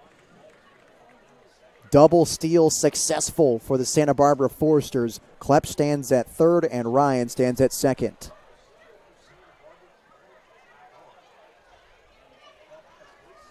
The spiral continues for the Blues. 2 runners in scoring position, but Wyatt Fisher does have 1 out left to get out of the inning. It's Caden Miller, 0 for 3 today, as Miller breaks his bat and loops it into shallow right, but Constantine makes a hop and the grab to retire the side. 2 more runs on a 2 RBI double from Addison Klepsch. The Foresters strand 2, and the Blues trail by 7 halfway through at Sinsheimer on the SLO Blues streaming network.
Middle of the order due up for San Luis Obispo. They now trail by 7 against the Santa Barbara Foresters halfway through at Sinsheimer. Foresters coming off a 2-run top of the 5th inning. Tallerman takes the first pitch inside for ball 1. Addison Klepsch with a 2 RBI double to bring in Chamberlain and Hoover, who both reached via a walk from Wyatt Fisher in his first inning of work, replacing the starter Eric Kvidal. Here's ZT in the 1-0, and he swings and misses for strike 1. Blues, on the other hand, have been very easy work for Drew Rarick. He has faced the minimum through 4 innings of work as he paces behind the mound. Home plate umpire walks a baseball to him as Tallerman sits in the 1-1 count against Rarick. A lefty is getting loose in the Foresters bullpen, but Rarick has been as efficient as you can be for the Foresters today. He allowed a leadoff single from E.J. Royal in the first, but Royal was caught stealing. A laser beam from Cole Chamberlain behind the dish. From the windup, the pitch. Tallerman swings and pops it up out of the stadium for strike 2.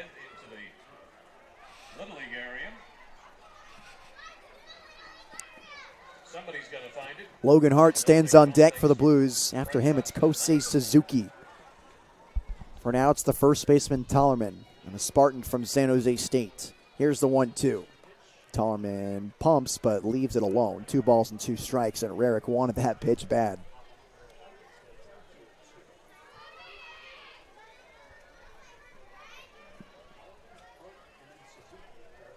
The 2-2. Tallman swings and is tardy on a fastball, sending it into the fence. We'll do it again at 2 balls and 2 strikes. A substitution into this game for Santa Barbara, too. Coming in for Clark in right field, Bretton Clark. It's Maddox Mandino replacing Clark. So Mandino is now in right for the Foresters. Here's the 2-2. Tallerman pops it up into right field, into left center field. Kill comes in, slides, and can't make the play.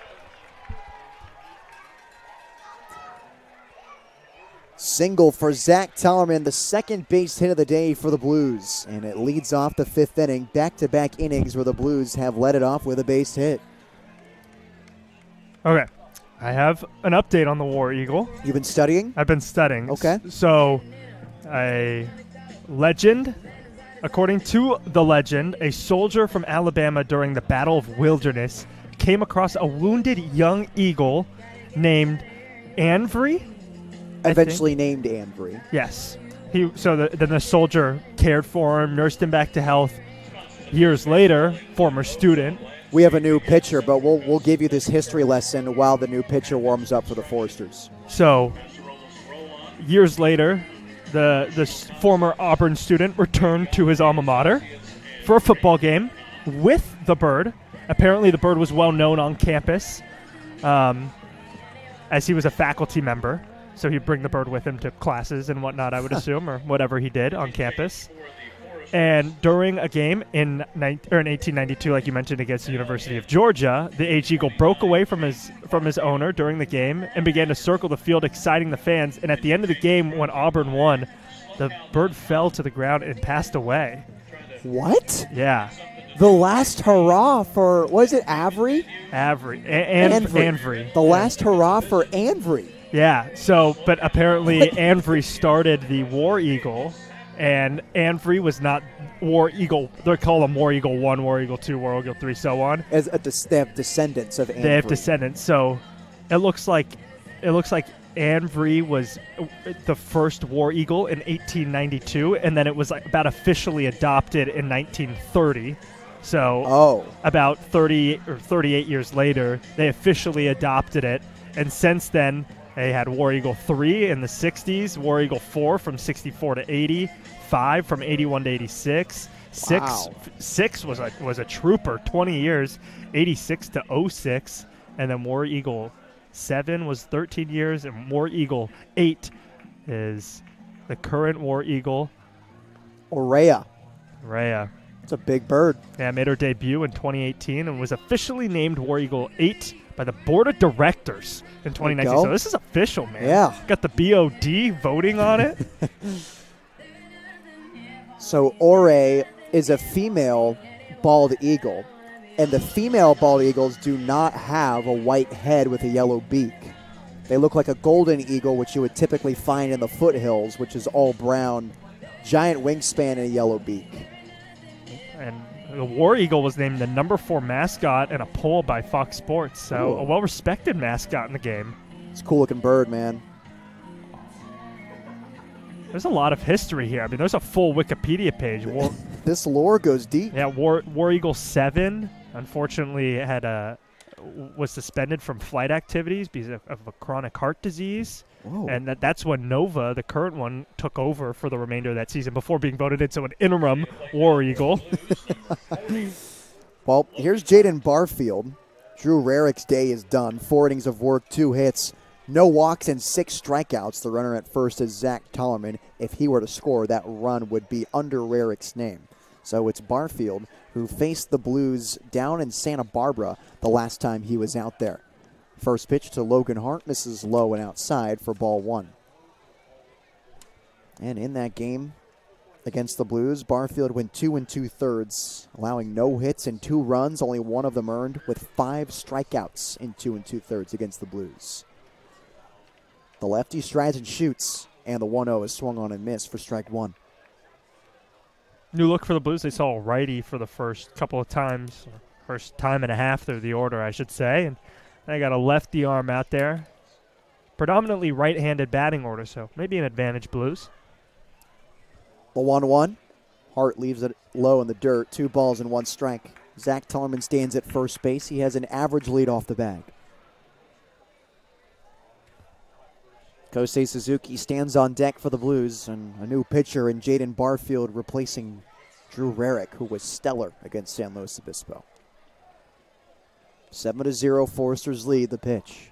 And Hart swings and misses for strike 2. 2-2 count now to the Titan from Cal State Fullerton.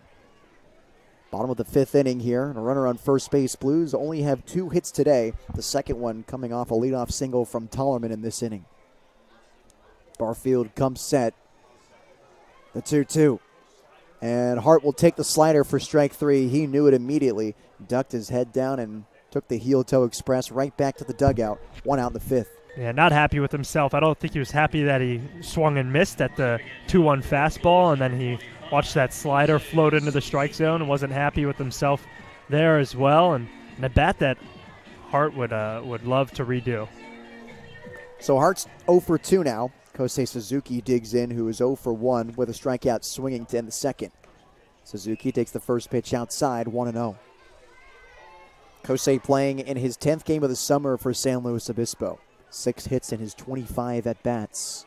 2 extra base hits, they're both doubles. The right-hander committed to LaSalle on the 1-0. Takes a slider and a called strike. A nice slider from Jaden Barfield, 1-1.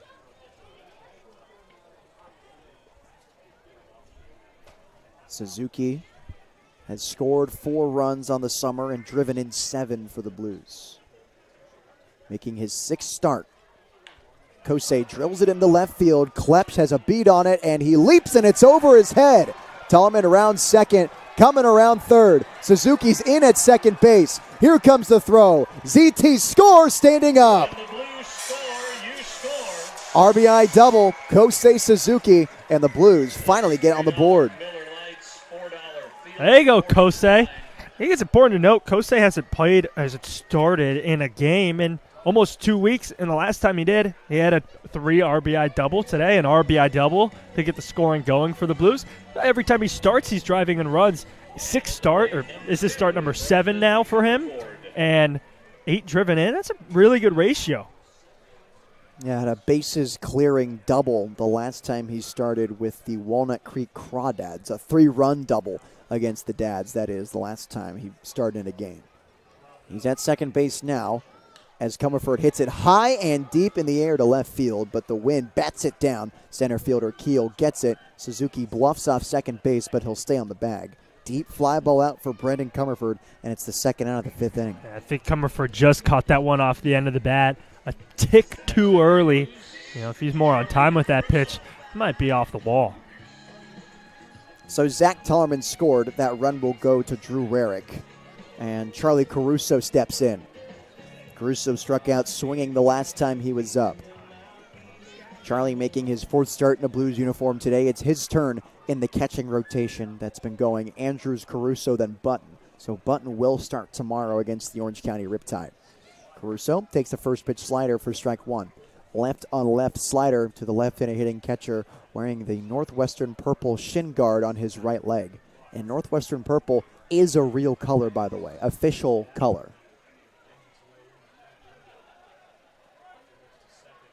Suzuki with a pretty good lead off of second base, the 0-1. And this one sailed into the fencing behind home plate as time was called at the plate right as Barfield was delivering. And I don't know about you, but I've seen many times when a hitter calls time, the home plate umpire just won't give time because it's at an awkward point. Today's umpire just gives it no matter what, and it's been very wonky to see the time called right as the pitcher delivers. Barfield sent this one over everyone's head as this one misses inside, and it clipped Charlie Caruso, a hit by pitch with 2 outs. Yeah, to talk a little bit more about the time being called, it is a very interesting thing, especially you've seen both batters who have got time called take their hands off the bat. It's a lot more common now for hitters to just yell, time, time, time, because, you know, like you mentioned, a whole lot of home plate umpires don't give time. If you have your hand off the bat and then the pitcher pumps in a fastball right down the middle, you just missed out on a home run pitch. Yeah, we were taught when I played college baseball that you put your hand up and you make eye contact with the home plate umpire and yell time because of how stingy home plate umpires are with the time calls. But right now, today, you just kind of wave your hand off the pad a little bit, you'll get it. There'd be something in your eye, and you just time. Right.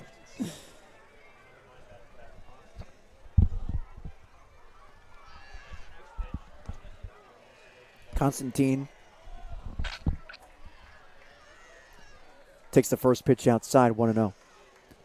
Comerford's at first and Suzuki at second.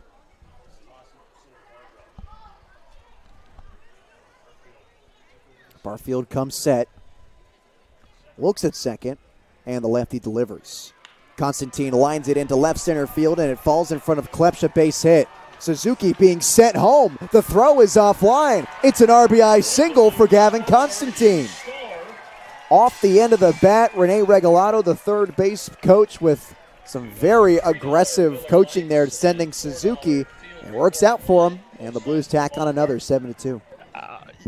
I mean, the only way Rene Regalado knew that was a good send is if he could see the future and knew that was not going to be a good throw home. But more importantly, that is a huge hit for Gavin Constantine. He is batting he's batting .061 coming into today's game, and a big RBI hit could just be exactly what he needs. Well, Blues bring it within 5 now as the leadoff man Royal steps in. Takes the first pitch slider below the zone for ball 1. That's Constantine's third hit of the summer. Drives in 1 here in the bottom of the 5th inning. 7-2 game now. The Foresters still lead. Constantine's at first and Caruso at second. Royal taps it into the on-deck circle for San Luis Obispo, strike 1. And this is exactly the guy you want up in what's been a little 2-out rally for the Blues. And Royal, he's a guy who can put the ball in the outfield, maybe drive in another run or draw a walk and move the line along. With 2 outs, the 1-1 is a called strike to Royal. 1 ball and 2 strikes. EJ has driven in 12 runs this summer for the Blues. He's 1 of 2 today and has hit in 8 of his past 9 ball games. Sam Ardois stands on deck for San Luis Obispo. Here's the 1-2. Royal pokes it the opposite way, and it will land foul. That's a great approach. A slider that hung up in the zone a little bit but was on the outer part of the plate. He just waited, and then tried to slap it the other way like he does so well in 2 strike counts. And I think the right fielder was shaded a little bit over to the pull side as well. He now takes a more normal position, but that ball was able to get down. It could have been a double or triple. Inside move, no throw to second base. Caruso back to the bag. EJ's approach with 2 strikes is just so good. He just changes so much, and his whole approach is to just put the ball in play. I don't want to strike out. The 4-hole is open for Royal on the right side of the infield. The 1-2. Slider gets underneath the legs of Chamberlain. Both runners take off to the base in front of him. 2 runners in scoring position off the pass ball from Cole Chamberlain. Comes an even more important at bat now. Base hit would score you 2. Constantine plus speed runner at second base. And Royal does have some home run power, especially with some new adjustments he's made recently. With the bomb, that would have the chance to bring the game within 2 runs, just like that. A 2-2. Royal leaves it outside. 3 balls and 2 strikes now. 2-run inning for San Luis Obispo. They finally get on the board. An RBI double from Kosei Suzuki and an RBI single from Gavin Constantine. Royal with a runner on second and 1 on third. It's Constantine at second and Charlie Caruso at third. With 2 outs, here's the payoff. Royal pops it up off the hands down the right field line, and it'll be a foul ball.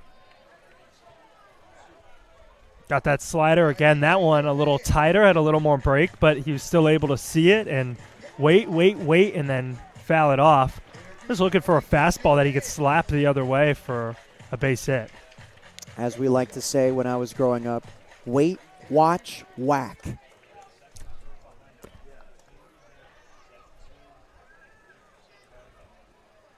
Royal tough with 2 and pitch number 8 in the at-bat. And he takes a slider on the outside for strike 3. EJ can't believe it. and neither can the crowd. Royal goes down looking and strands 2 runners in scoring position, but the Blues finally get on the board. An RBI double from Kosei Suzuki and an RBI double from Gavin Constantine make it a 7-2 Foresters lead. Into the 6th we go on the SLO Blues Streaming Network.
Wyatt Fisher returns for another inning of work. We're here in the top of the 6th inning. The Blues trail 7-2 against the Santa Barbara Foresters here at Sinsheimer Stadium.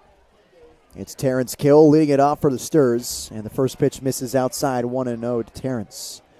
Well, the Blues got a couple of runs last inning off 2 hits, an RBI single from Gavin Constantine and an RBI double from Kosei Suzuki. That's back-to-back games where Kosei has started where he has hit an RBI double.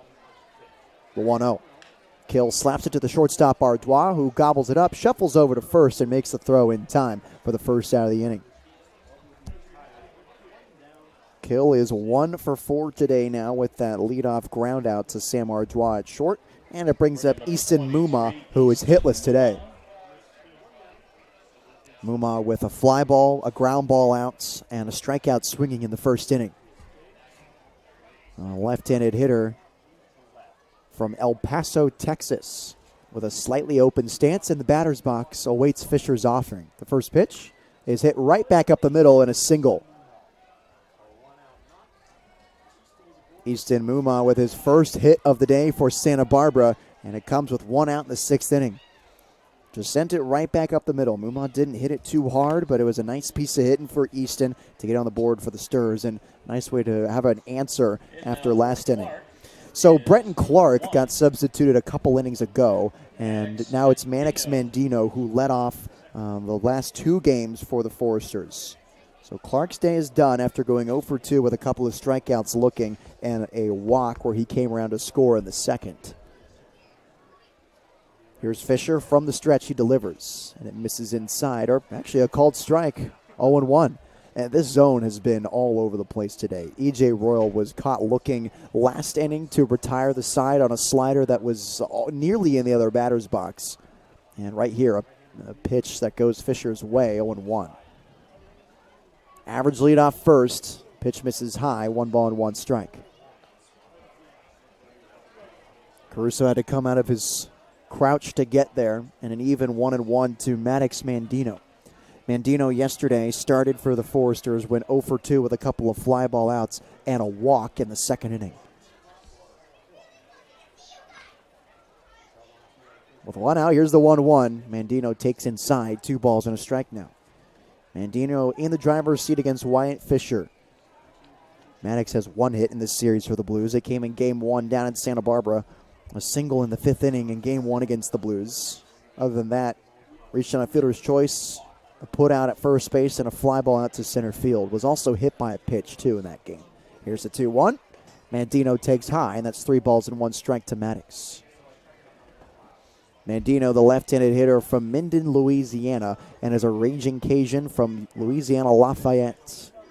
A two-way player, but has not pitched this summer. He did pitch in 6 innings last season for the Cajuns in the Sun Belt Conference. Fisher comes set at the belt. A deep breath, the 3-1. Off the back foot of Mannix Mandino, and that puts 2 runners on for the Foresters. A 1-out hit by pitch, back-to-back base runners allowed by Wyatt Fisher. Easton Mumad second base and Brenton Clark at first. It's Cole Chamberlain. Chamberlain hit a double in the 4th inning and eventually came around to score on a Caleb Hoover double that was obliterated to center field. Dean Traynor, the manager for San Luis Obispo, heads out to the mound as a pitcher gets hot in the pen for the Blues.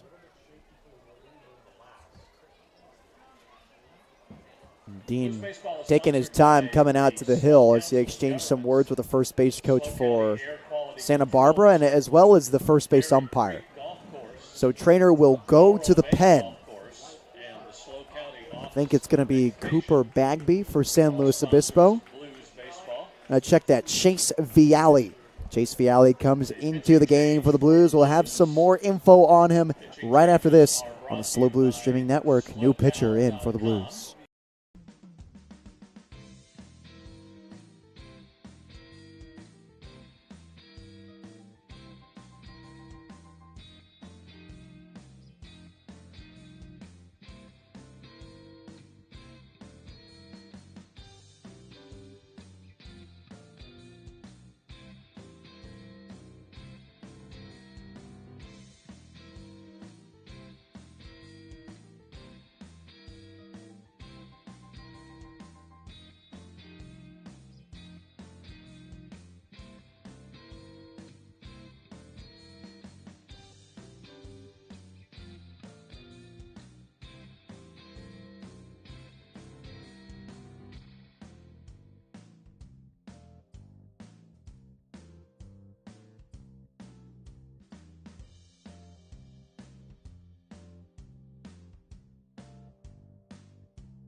Chase Viale is the new pitcher for San Luis Obispo. He's making his 6th appearance of the summer for the Blues. Originally started out as a starter for the Blues and started in 3 games, 12 and 2/3 innings of work. Has thrown 9 strikeouts to his 12 walks and allowed 7 earned runs. So the lefty getting some work against the Foresters here with 2 runners on base, 1 at first and 1 at second. Easton Muma at second and Bretton Clark at first. Here's the first pitch, and it's a fastball called strike to Cole Chamberlain, 0-1 to the catcher. Cole is 1 for 2 today, a double in the 4th inning, came around to score in that frame. Also walked in the 5th and scored on an Addison Kleps double. Part of a 7-run effort for the Foresters today as they lead by 5 against the Blues in the top half of the 6th. Viale comes home, and the curveball is roped down the right field line, and it's barely fair. Here comes Easton Muma around third. The right fielder Hart retrieves it in the corner, gets the throw into Constantine, and Brendan Clark scores 2. 2 RBI double for Cole Chamberlain, and the Foresters extend once again 9-2 in the top of the 6th.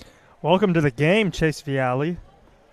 Another extra base hit for the Santa Barbara Foresters. Their 5th of the game, and the 2nd for Cole Chamberlain, who ripped an 103-mile-an-hour double off the center field wall, and that one 96 down the line, using all parts of the field.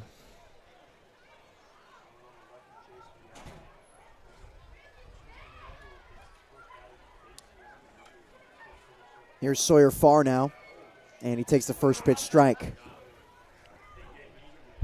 And this zone, I was just saying a little earlier, has just been all over the place. It's been really hard to try to figure out where the calls are going to go. Pitchers trying to figure out what spots they can land in, what kind of strikes they can steal.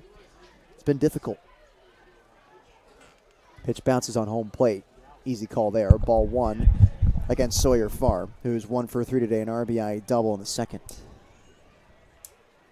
2 ground ball outs as well this afternoon for the Foresters. Second baseman and switch hitter batting right-handed for the first time today against the lefty Viale.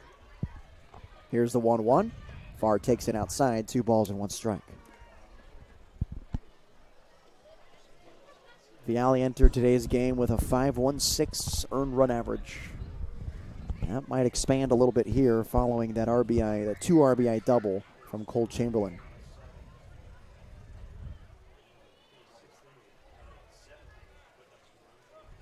The 2-1. This is inside, 3 balls and 1 strike now to Farr. Sawyer 1 for 4 yesterday, a hit by pitch, a run, and had an RBI single while also striking out. Caleb Hoover stands on deck. He's got an RBI double today for the Foresters. 3-1. Fastball, it's a chopper to the second baseman, Constantine, who shuffles and throws it over to Tallman at first in time to get Sawyer Farr. But Chamberlain advances to third on the ground out. With that double from Chamberlain, that means Fisher's day is done. An inning and a third, 3 hits, 4 runs, all of them earned, 2 walks, and a strikeout. There's the DH committed to South Carolina, Caleb Hoover. A 1 for 2 day, an RBI double in the 4th, a fly ball out in the 2nd, and he walked in the 5th and came around to score. With that double, too, the Foresters have 10 hits on the day. Fastball missing high and outside, 1-0. Easton Muma scored this inning. Maddox Mandino scored this inning from a 2 RBI double by Cole Chamberlain. 9-2 ball game, and a left-hander Hoover at the dish. Here's the 1-0. Hoover takes the slider outside, 2 balls and no strikes.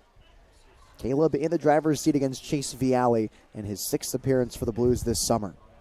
A left-hander from Cuesta College playing for the Blues this year.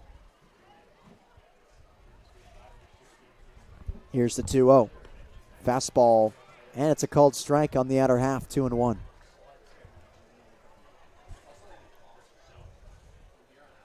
Cole Chamberlain stands on third base. Drove in the 2 runs the Foresters have this inning. The 2-1. 2-seam fastball and a called strike, 2-2. Foresters have scored in all but 2 innings today against the Blues. that being the first and the third. 9-2 ball game. 10 hits today. Long hold from Vialli on the 2-2. Yanked fastball, and Caruso keeps it in front, and a full count now, 3-2. I think it's interesting to look. Maybe no correlation, but the Blues haven't allowed a walk in the first inning, the third inning, and the fourth inning. 2 out of the 3 innings, they don't allow a walk. They don't give up a run. There you go. The payoff from Vialli. Fastball bounces on top of the plate, and that's ball 4 to Caleb Hoover. Runners at the corners now as Hoover walks for the second time today, and it brings up Addison Klepsch, who is terrorizing the Blues this evening. Yeah, I mean, when you look at Hoover, Klepsch, and Ryan, bottom 3, they are 7 for 8 with 2 walks, 6 RBIs, 5 stolen bases, 3 runs scored. I mean, those 3 guys are just tearing the Blues. Yeah, most of the production has come through this part of the lineup as Klepsch sits in an 0-1 count against Chase Vialli. Addison 3 for 3, 4 RBIs, a double, and 2 singles. The 0-1 takes it in the dirt. Both runners stay at their stations, 1 ball and 1 strike. Caruso's done a pretty good job behind the plate. He's given up a lot of stolen bases, but outside of that, no wild pitches, no pass balls. Doing a good job blocking behind the dish. Looks like Cooper Bagby's in the pen for San Luis Obispo. So we haven't seen Kate O'Hara out there for a minute. The 1-1 pick over to first. Tolman has to leap to get there. Runner is safe. 1 ball and 1 strike.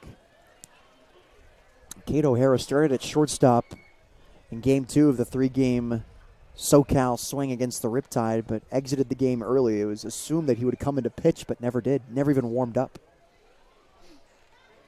Hasn't started since the 1-1, and it's a called strike, 1-2. Good looking change up there from Vialli. Trying to get out of this inning right here. 7 runs. The Blues could do. They've had monstrous innings before. Runners at the corners with 2 outs. Here's the 1-2. Vialli gets a pop-up into center field. Royal comes in, calls off the right fielder Hart, and makes the grab to retire the side. But the Foresters don't go quietly. A 2 RBI double from Cole Chamberlain makes it a 9-2 Santa Barbara lead. We head into the bottom half of the 6th inning. Blues trail by 7 on the SLO Blues Streaming Network.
Jackass. Oh, God.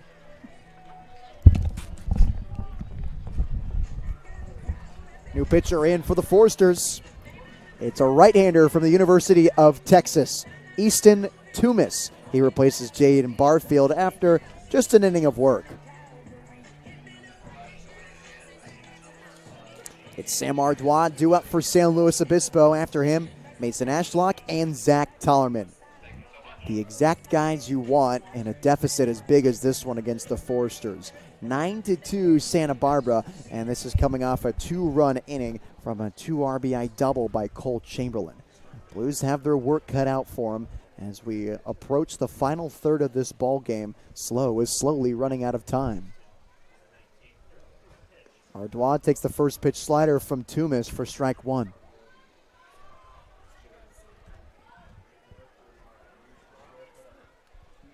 The shortstop from Louisiana on the 0-1 takes a sweeper outside, 1 ball and 1 strike. Toomis making his third appearance of the summer for the Foresters, and in 2 innings of work has struck out 3 batters and walked 1, has yet to allow a run all summer, the 1-1. Ardois pokes it the opposite way and foul. Mason Ashlock stands on deck, arguably the Blues' most prolific hitter on the team. Now it's the 2-hole hitter Ardois on a 2-strike count against the new pitcher Easton Toomis. On the 1-2, Ardois breaks his bat. He pops it up into shallow right, and the second baseman Farr calls off Mandino to make the catch and get the first out.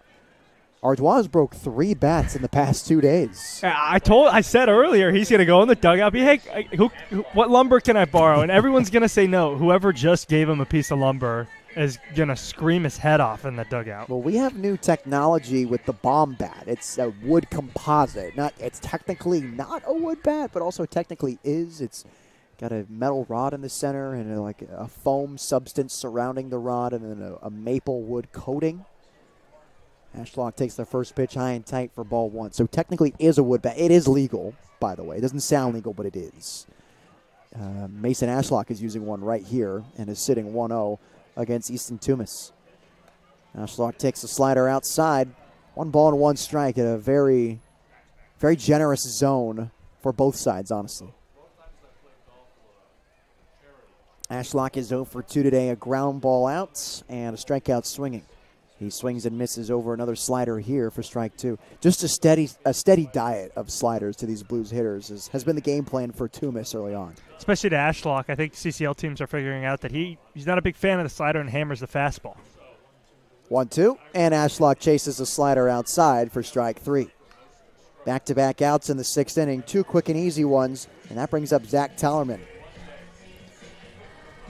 ZT has recorded one of the 4 Blue hits this afternoon. A single in the 5th. He came around to score on a Kosei Suzuki RBI double in that inning. Also grounded out to the third baseman Muma today. Blues have not walked once today.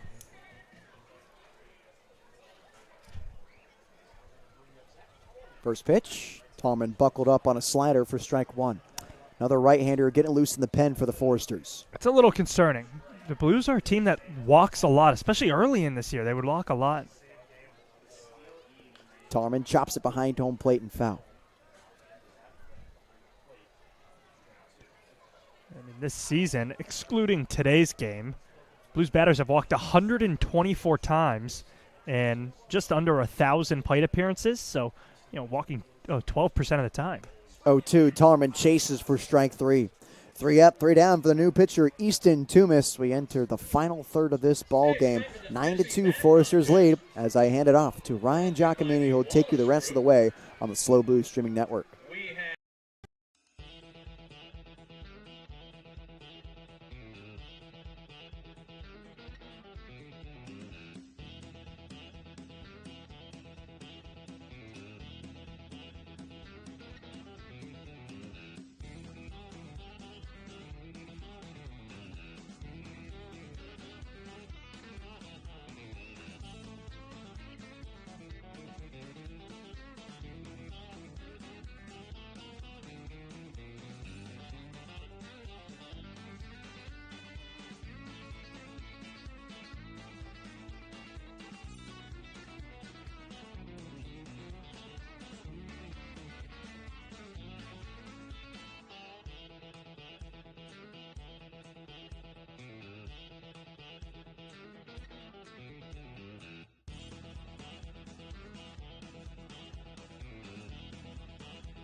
Blues trail at 9-2, as it'll be top or the bottom of the order. Coleman Ryan, Caden Miller, and Terrence Kill due up for the Santa Barbara Forcers. A couple of defensive adjustments for the San Luis Obispo Blues. Over at first base is Sebastian Lopez, and up the middle at shortstop is Brady Alves. So Ardois and Tollerman, after recording the final two of the 3 outs in the 6th inning, both get replaced defensively in the bottom half, or in the top half of the 7th.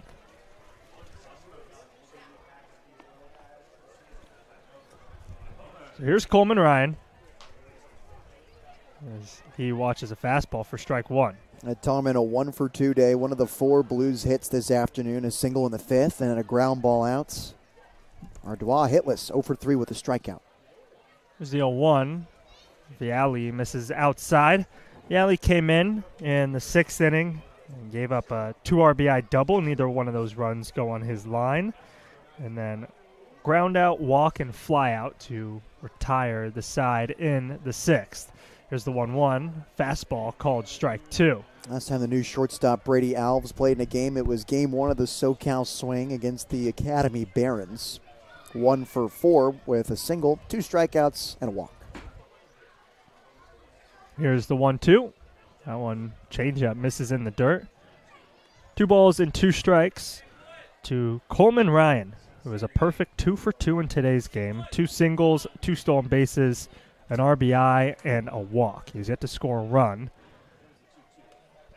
Fastball misses up, and the count runs full. I've been a generous zone in this game so far. I'm a little surprised, honestly, that Vialli didn't get that call. Pitch just above the letters. Zona seemed to expand every single inning. Here's the full count pitch. Swung on and missed, strike 3. Coleman Ryan goes down for the first time in today's game via way of the K. A fastball blown right by Coleman Ryan on the outer half of the plate. The shortstop chases after it. That's the first time Ryan has struck out swinging today. Now it's Caden Miller, the only Forester to not reach base safely in today's game. He slices that one foul right past the Foresters' bullpen. He's 0-for-4. A pop-out in the 1st, a strikeout in the 2nd, and then 2 more pop-outs in the 4th and 5th. It's a bit ironic as a leadoff man to be the only batter to not reach. Swing and a miss at that slider on the 0-1 pitch. It's now 0-2, especially yesterday. 1-for-3 with 2 walks. Reached base safely 3 out of the 5 times he came to the plate today. Quite the opposite. He's a strike away from being 0-for-5 in today's game. Here's the 0-2. Slider that just floats above the letters, and is ball 1 to Miller. That's a good pitch from Chase Vialli there. The slider is always good, honestly. I mean, this whole summer it's had good movement. The one goal for Vialli is finding the zone. Strike 3 called on the outer corner. Second time Miller's gone down today. First time looking. Back-to-back strikeouts to kick off the 7th inning for Chase Vialli. I'm telling you, this stuff is good for Vialli. The only key he needs to unlock is locating it effectively. That wasn't working in the 6th when he came in to replace Wyatt Fisher, but now he's got a couple of Ks here in the 7th, starting to feel it.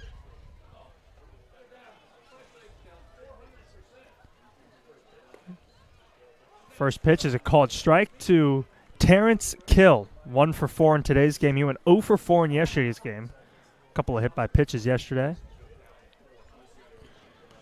That one is flared foul over the Blues dugout. Very quickly it is 0-2. And Chase Vialli getting up on these hitters too. Terrence Kill, a 1-for-4 day today. Give him strike 1 and now strike 2.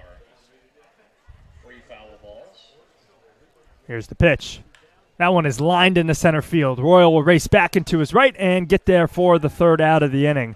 Quick 1-2-3 inning for the Blues. 2 strikeouts and a line out. Bats are back up. They are trying to come back down 7 as it is 9-2 here on the SLO Blues streaming network.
Logan Hart will lead it off for the Blues as they trail by 7 here in the bottom half of the 7th inning.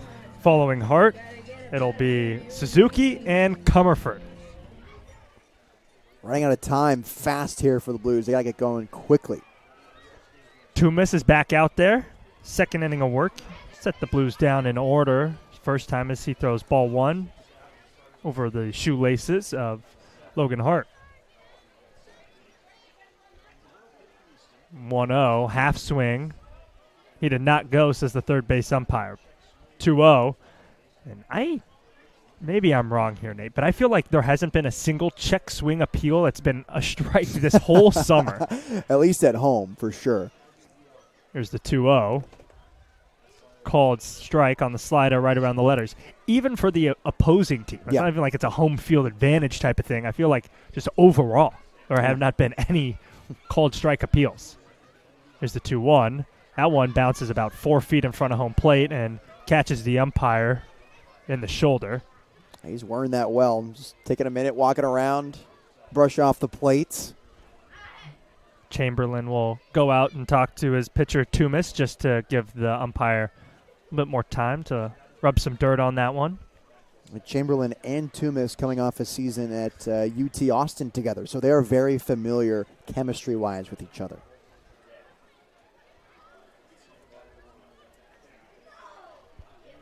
Chamberlain will turn back to his home, behind home,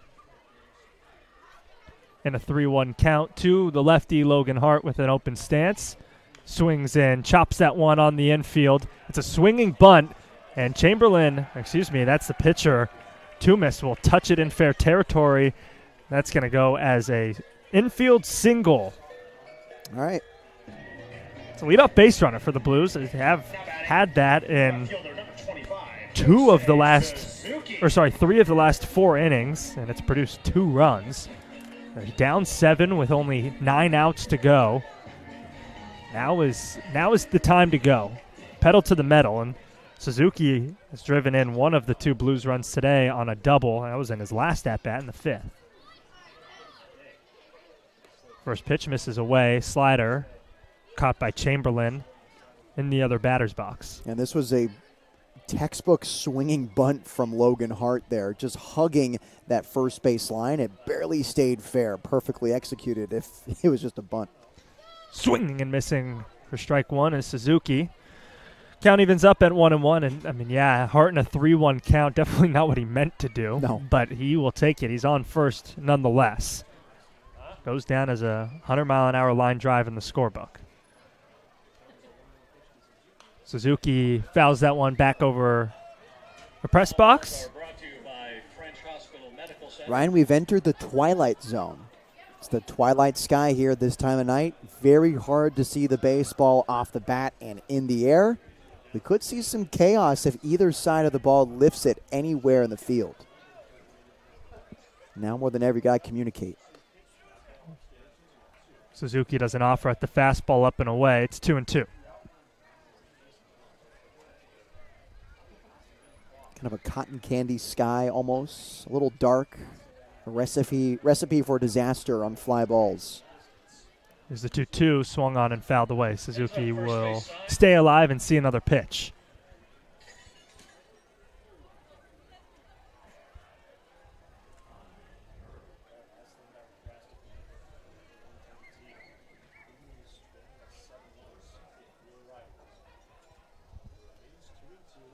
Here's the 2-2. Swung on and lined into right center field for a base hit. This one's going to get all the way to the wall. Hustling around second and heading for third is Hart. He's going to round third and score. Kosei Suzuki does it again. Another RBI double for the kid. Look at Kosei earning some playing time here. Going the opposite way with extra bases, scoring Logan Hart all the way from first base. Perfectly nestled in the right center gap. The Blues tack on another, but still got a long ways to go in the 7th. Perfectly done from today's left fielder as Jake Hicksonbaugh is going to bat for Brendan Comerford. Blues cut the lead down to 6. Runner in scoring position with nobody out for Hicksonbaugh, who has been a while since he's last seen playing time, at least in a home game. The last time he saw the field.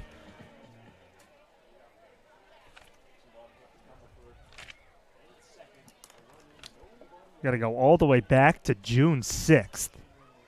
Again, that's only in a home game.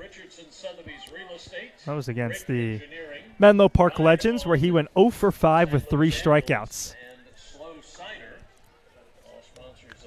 He did play the night before against the California Expos, where he went 2 for 5 with 2 RBIs, a hit by pitch, a couple of runs scored. Nonetheless, he's going to hit right here. Comerford's day is done.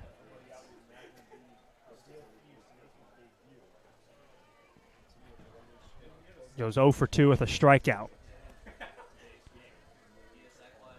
Hicks against the righty. Tumis swings and lines that one into right field, but it's going to be caught by the second baseman.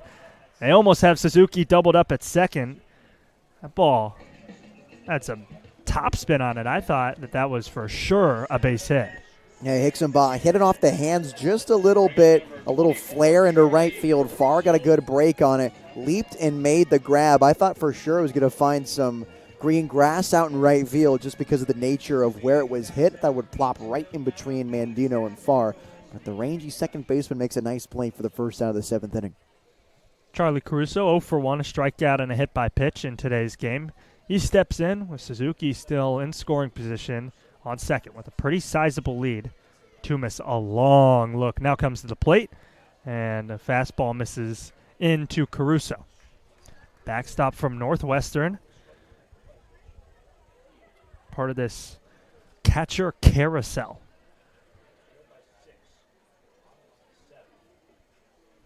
Originally from down south in Pasadena, California.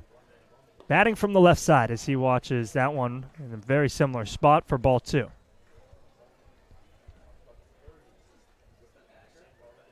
Caruso just finished up his freshman year. At Northwestern, he did not appear for the Wildcats.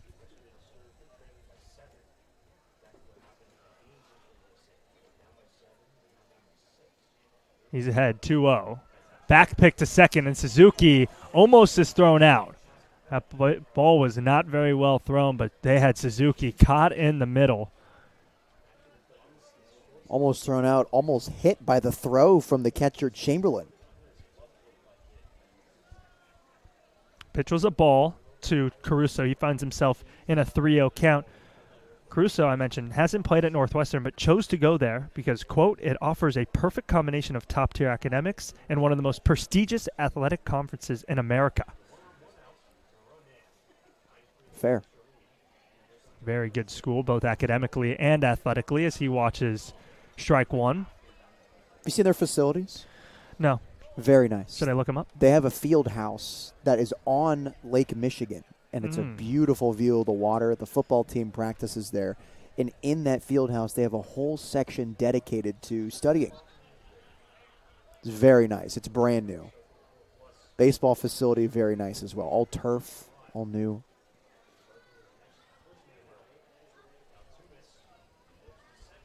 Caruso's still in a hitter's count, 3-1. He thinks about that one. Check swing. He did not go around. A 5-pitch walk to Charlie Caruso. Blues have 2 on with 1 out for Gavin Constantine. Bill Pintard, the manager, coming out to talk to his righty, Easton Tumis. The Forsters had a righty and a lefty getting loose in the bullpen, and I think Bill Pintard might go to that pen. Second base umpire coming in to retrieve whoever's in the pen. Oh, Blues 2 on, 1 out. They're down by 6 runs. And it's the Santa Barbara Foresters here in the bottom of the 7th inning. They've already scratched 1 across. We'll tell you all about the new pitcher, big number 44, after this.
Gavin Constantine will face the new pitcher.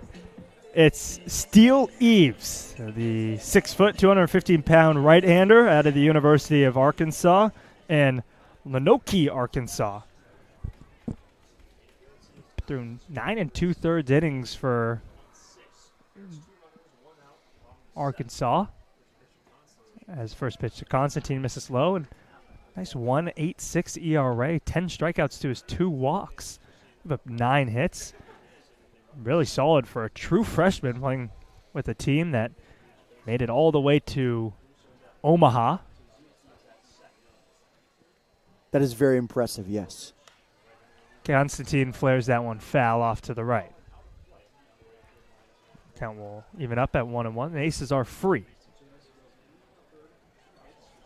He's a two-way player in high school. He was the #1 catcher in the state of Arkansas when he prepped. Was a #4 overall prospect in the state as well. Whoa. Here's the 1-1. Constantine watches a curveball in there for strike 2.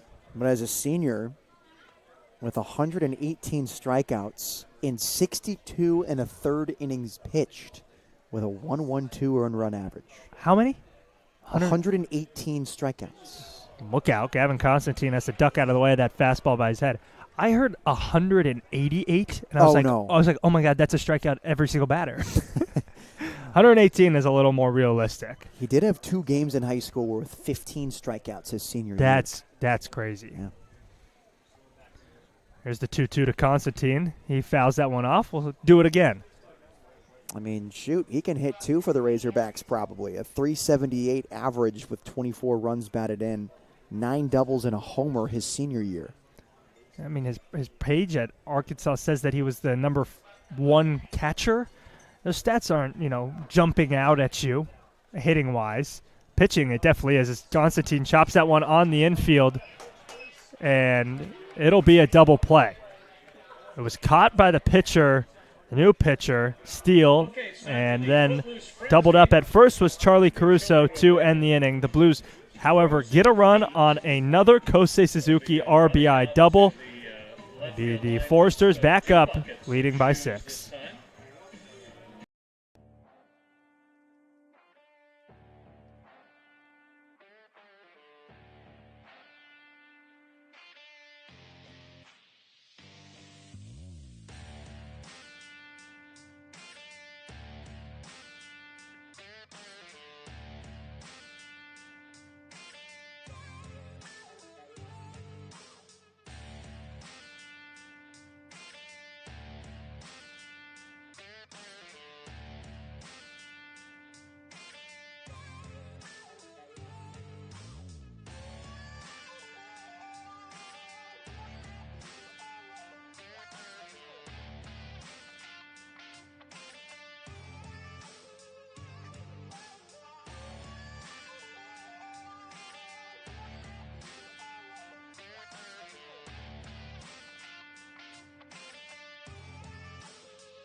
Viali back up there against Easton Muma in the top half of the 8th inning.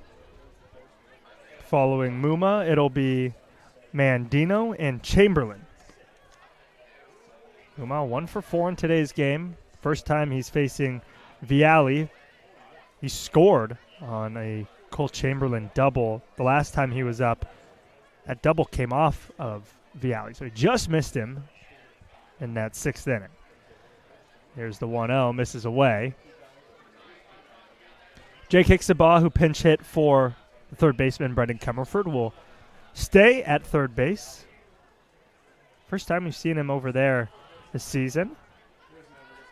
First time I think we've seen him in the infield this season. Played a lot of outfield. He played infield for the Blues last year as that one is chopped to Constantine on the outfield grass. Makes a throw to Lopez. First action for Lopez.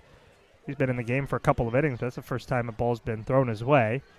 A 4-3 putout to start the inning for Vialli, who after giving up that double has looked pretty solid. He gave up a walk, but struck out a couple of batters and retired 5 straight now. Yeah, starting to lock it a little bit more here. That was a good stretch by Sebastian Lopez over at first base. It was kind of a funky play. He stretched at the right time, and timing is important when you're stretching at first. Now it's Mandino, who's batting for the second time in today's game. In the 6th, later scored. Prior to that, it was Clark.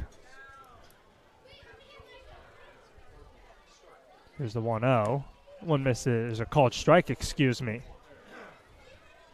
In yesterday's game, before getting pinch hit for by Klepsch, Mandino went 0 for 2, a pair of flyouts and a walk.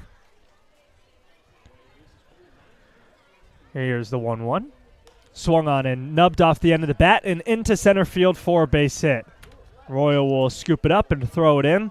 A 1-out single for Mandino, his first hit of the series. Yeah, Mandino just hitting that where they ain't. Perfectly in no man's land of the Bermuda Triangle between the shortstop Alves, the center fielder Royal, and the left fielder Suzuki. There's really nothing you can do there. Just kind of tip your cap to him. And off the end of the bat, single for Maddox Mandino. Cole Chamberlain, who's been probably, it's hard to say. There's been a lot of really good hitters today for the Forsters, but a pair of doubles and 2 RBIs. Both of those RBIs came on his double in the 6th inning. Scored a couple of runs. I don't know. I mean, honestly, when you look at this at the scorebook, it's still similar to what Nate and I have been talking about all day. Caden Miller, Terrence Keel, and Ethan Muma not having the best of days. Combined 1 or 2 for 15 as lefty move over to first. No avail. But then when you look at the other guys, 4 through 9, Mandino and Clark, who have split that 4 spot, have reached base safely 3 times. Chamberlain 3 times. Farr once. Hoover 3 times. Klepsch 3 times. Coleman Ryan 3 times, as that one's a called strike to even it up at 1-1. Really been the bottom of the order doing all of the damage in today's game. Now, when you got a team that's as good as the Foresters and you have hitters that you think are better at the top half of the order and they're not producing, but the lower half is, imagine if all cylinders are firing. Runner goes. That one is swung on and fouled right back over the head. Right behind us. Actually on top of the press box. It's the roof too hard, the whole place will come down. French Hospital Medical Center is our free foul ball sponsor. Santa Barbara in sole possession of first place in the CCL South. There's a caveat, though. They will not make the CCL postseason, so their spot essentially doesn't matter. All the games are in the perspective of being behind on Santa Barbara, but for now it's Conejo, Rio Seco, and Orange County. Half swing, sword! Called by the home plate umpire, and that is strike 3 swinging. Cole Chamberlain goes down for the first time since the 2nd inning. A good second out there from Chase Vialli, climbing the ladder and getting the catcher Chamberlain to chase. Still a runner on first base, but you're an out away from getting the bat back in your hands in the bottom of the 8th. Clock is ticking for the Blues. Clock is ticking indeed. They're down 6, and if they want a chance to come back, they have better odds if it stays at 6. Lefty move to first, and Mandino is back safely. Farr 1 for 4 yesterday, 1 for 4 in today's game. He's recorded an RBI and a run in both games. Mandino, a conservative lead off first, swinging and missing at the first pitch is Farr. The switch hitting Farr reminds me that Don Jordan batted left-handed for his game winner round today. Did he? He won the game. Huh. How did he win the game? Single to the right center gap. Okay. Gets it done, right? Gets it done. Here's the 0-1. Called strike 2. That's how it happens sometimes. Again, I don't want to say Don Jordan's about to be a left-handed hitter, but there have been so many stories about switch hitters that have been like, oh, I'm just messing around the cage. Wait a minute. We'll start doing this more. Jordan is a great hitter from the right side, and I'm sure he could transfer those abilities over to the left side with some, hard work and dedication. As everything you need in life takes some hard work and dedication. Here's the 0-2 runner goes. It's fouled off into the Blues bullpen. I like what he's doing from the right side so far, and I think he's confident with that too. Very confident. He's hit very well off both lefties and righties so far this season, leading the team in hits.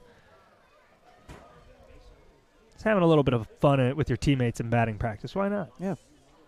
You have an off day? Yeah. Shoot, if I had 30 hits and 86 at-bats, I would hit from the left side in batting practice. Yeah.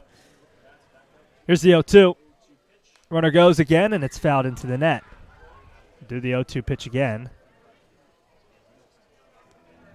And pitch number 5 coming up in this at-bat to Sawyer Farr, just spoiling everything that comes his way, everything he doesn't like. That's what you're supposed to do in a 2-strike count, and Farr's putting up a good fight here.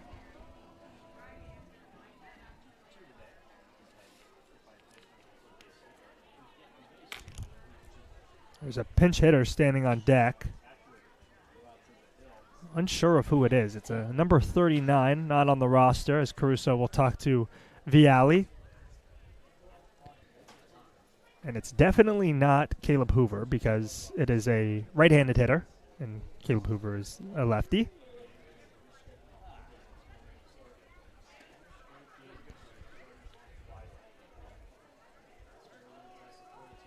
See, I have no idea who it could be. Looking at their roster, unless there's somebody not listed in the field, it would be a pitcher. Because there's 3 players who they have no numbers listed for, all of which are lefties. Runner goes again. Called ball. Here's the throw from Caruso. He got him. We know you'd never get caught. Must-see TV. Charlie Caruso throws out a runner. He did that twice last time he was suited up for the Blues at home. The inning ends with the caught stealing, and it is the bottom half of the 8th inning. The Blues got to score runs now if they want a chance on the SLO Blues streaming network, as this half inning is brought to you by SLO County Golf.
Top of the order for the Blues. This half inning is brought to you by SLO County Golf. They offer 3 awesome locations in San Luis Obispo, Morro Bay, and Atascadero. Courses offer a unique combination of beautiful scenery and affordable prices. Head over to slowcountygolf.com to book your next tee time.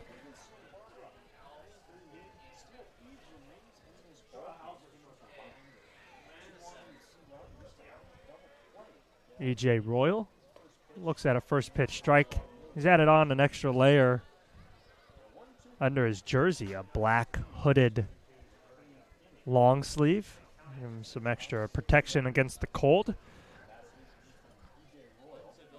Royal watches a fastball for strike 2. Very quickly, it's 0-2 to the leadoff hitter Royal. Struck out looking in the 5th, singled and was caught stealing in the 4th, and grounded out to 3rd to start the game at the plate for the San Luis Obispo Blues.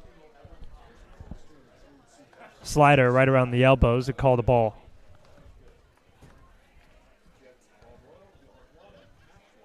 Steele Eves making his debut for the Foresters. 1-2. Slider misses inside. Might have been called a strike had the catcher, Chamberlain, caught it, but he dropped it. It's called the ball, 2-2.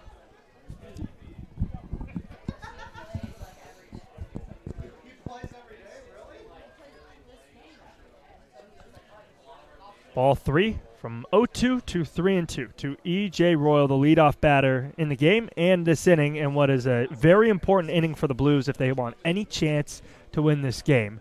They trail by 6.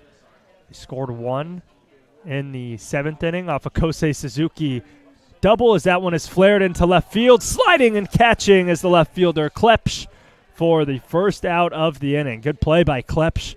Get out E.J. Royal. Now, that was perfectly executed by Klepsch out and left. He got a perfect jump and a very athletic slide to make the catch. Sometimes people slide just to make the slide. That one was very necessary. A great play by the left fielder. He didn't get a super great jump on it in the left as it's hard to pick up the ball in this night sky here at Sinsheimer. But he was able to get there in time with the speed and the slide. For a first down, now it's Brady Alves in his first at-bat of the day. He swings in, swinging bunt down the third baseline, and that will be a hit. Brady Alves, check swing, bunt, single with 1 out, and it's a base runner. There you go. Brady Alves with that infield single, a half swing, slow roll to Muma, who made a really nice play throwing it over to first. If Alves was a slower runner, he might have had him, but there's a base runner with 1 out for the Blues in the 8th. That's Mason Ashlock, designated hitter today. First time playing since he did so against the Stompers on the 18th, a week ago. A couple of strikeouts and a ground out in today's game. Batter with home run power as first pitch is bounced and blocked by Chamberlain. Blues trail by 6, and they have 2 innings to put together 6 runs. Yesterday against the Foresters, they started out 4 innings in the first and 2 innings in the second. That equals 6. So they've put up 6 runs on 2 innings before. That happened 24 hours ago. Last season with the Coyote at Weatherford, Mason Ashlock had some otherworldly numbers with his .575 slugging, 11 home runs, 33 walks to his 34 strikeouts. Very impressive there as well. Throw over to first, and almost getting picked off is Brady Alves.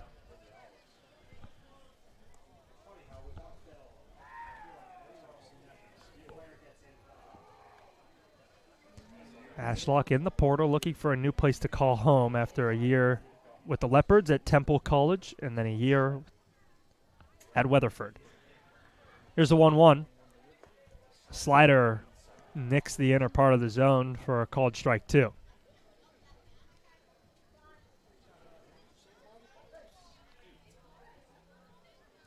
Ashlock has had multiple hits this season, over 100 miles an hour for the Blues, as that one hits his bat and goes in play. Wow. It hit his shoulder in the box as it was coming down. Ashlock ducked out of that pitch. He kept his bat up.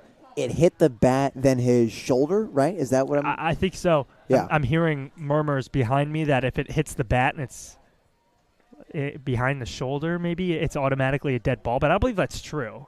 I think if it was in fair territory and it didn't hit him, it's a fair ball. Yeah. I thought I noticed the shoulder hit immediately. Another throw over to first to get Avs. I noticed it hit his shoulder right away, but I didn't think Avs was going to get out of the way of the pitch in time. I thought it was going to plunk him. Yeah. But nonetheless, it's just a foul ball, maybe the weirdest foul ball we'll see all summer. Here's the 1-2. Swinging and missing, but it's a drop third strike. Actually, there's only 1 out, so Ashlock will be out, but Alves will move over to second on the passed ball. one of the more peculiar at-bats you'll ever see with that foul ball from Mason Ashlock. Brady Alves moves into second base, and Blues down to their last out here in the 8th inning. Sebastian Lopez up. Runner in scoring position. Lopez has been in the game since the 7th inning defensively, but will get his first at-bat right here.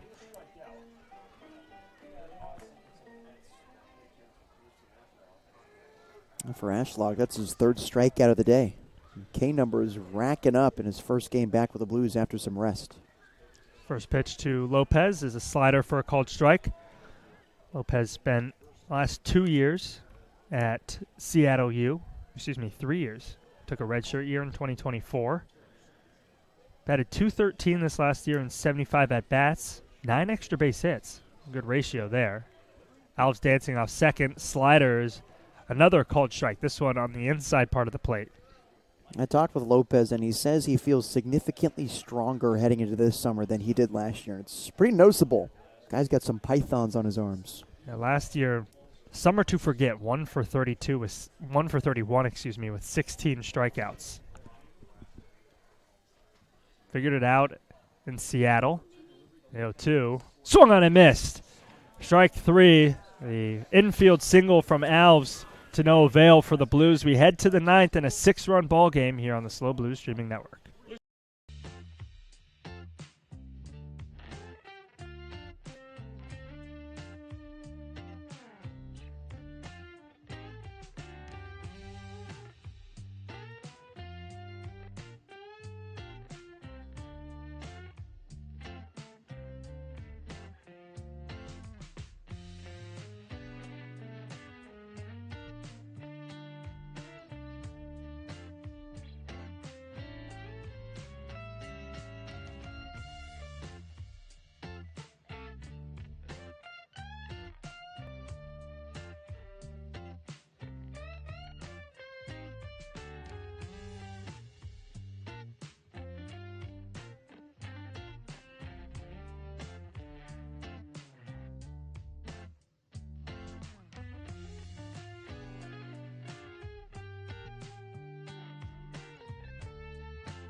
New pitcher for the San Luis Obispo Blues. It's Cooper Bagby, the 6'1", 190-pound right-hander from Santa Maria, California, and Alan Hancock looking for a new place to call home, and he wants to turn this summer around. He has thrown 6 1/3 innings with an 0-1 record. He's given up 11 runs, 6 of them earned on 12 hits, 6 walks to 7 strikeouts. Here's number 5, Sawyer Farr. That'll be Sawyer Farr lead it off for the Foresters in the top of the 9th inning as they lead it by 6. There's the first pitch. It's fouled back to the netting. There's some reinforcements getting hot in that Blues dugout. Looks like Andrew Raymond has a baseball bat. He's up and swinging around. Now, I assume we'll probably see Andrew Raymond. We will probably see Don Jordan.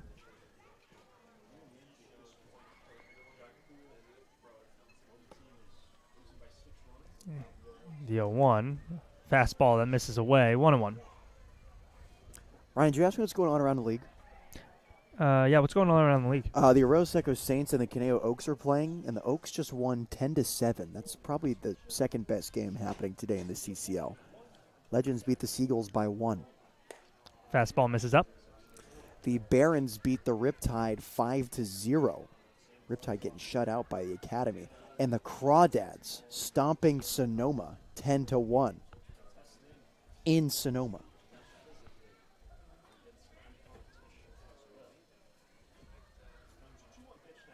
2-1. Half swing, called strike anyways by the home plate umpire, 2-2. This is currently the only game live in the CCL right now. All those other games are finals. With that Arroyo Seco, with the Walnut Creek Crawdads and Sonoma Stompers game being the most recent to finish, right around 8:45. Here's the 2-2. Slider that just did not slide enough, and the count is full. I don't know what's more shocking, the Legends only beating the Seagulls by 1 or the Barons shutting out the Orange County Riptide. The Barons I feel like are sneaky good. I mean, I didn't travel with you. They haven't played here yet this summer, but they beat the Blues 20-4. The payoff pitch misses down and in. Ball 4. A leadoff walk. Ill advised. It could come back to haunt you. Sawyer Farr is on for the second time in today's ball game. Yes, that is true. I think this roster for the Barons doesn't accurately represent their record on the season. But that being said, the Riptide have the best hitter in the league in Bradley Navarro, who is a former Blue. I mean, he leads the CCL in nearly every statistical category. You would think that by some luck they would run their way into a run just with his presence. Barons get that 5-0 win. Oaks and Saints was a movie. Good day in the CCL.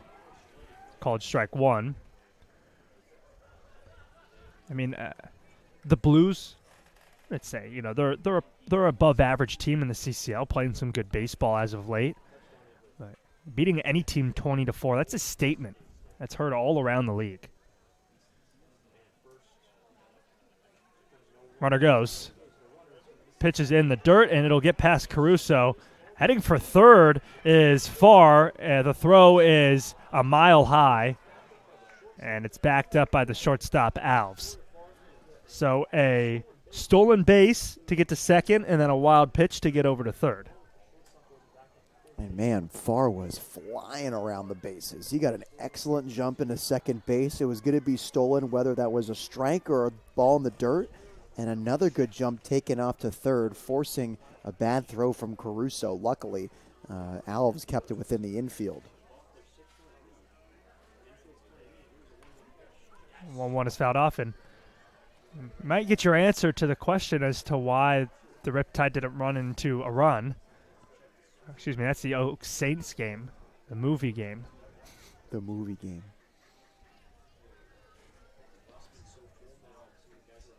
Bradley Navarro was one of 3 Barons to get a hit in that game, or excuse me, Riptide to get a hit in that game. The 1-2 misses high. 11 strikeouts for the Riptide as well in that game. No extra base hits in that game. Caught stealing. A couple of errors as well. That could hurt. Infield comes in. 2-2 misses down, and the count runs full.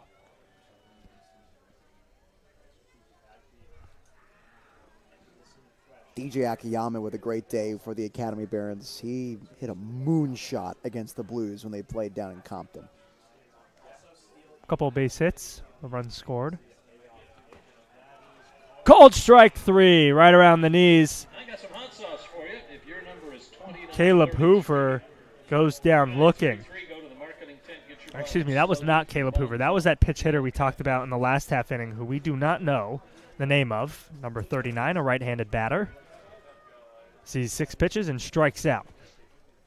First out of the inning, the infield will stay in. It's the first pitch to Addison Klepsch, who made a nice sliding play in the 8th inning, as a ball.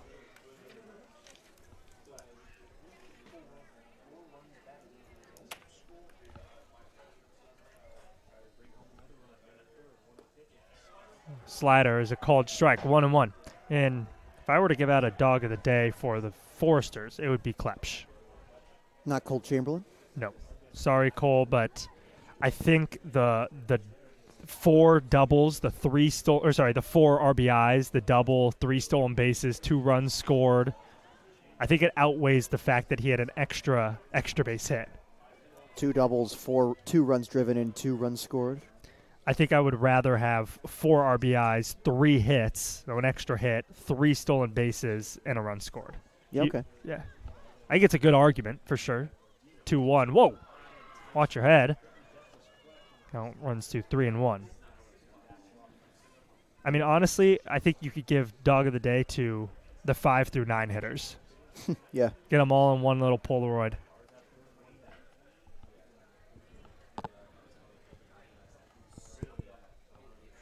(3-1) to Klepsch. It is ball 4. A 5-pitch walk. Second walk given up by Bagby in the inning. And there's runners on the corners with 1 out for Coleman Ryan, who has been a blue killer in today's game. Yeah, runners at the corners, a couple of walks, sandwiching a strikeout looking to the pinch hitter for the Foresters. And yeah, Ryan a 2 for 3 day, a couple of base hits, one of them driving in a run, a strikeout swinging, and a walk for Ryan. He's reached base safely in 3 of his 4 plate appearances today. Corner infielders still on the grass. Middle infielders double play depth. First pitch from Bagby is a called strike. Right around the knees to Ryan. Yeah, Cooper would love a ground ball right here. Flip a double play, get out of it. Blues look for some magic.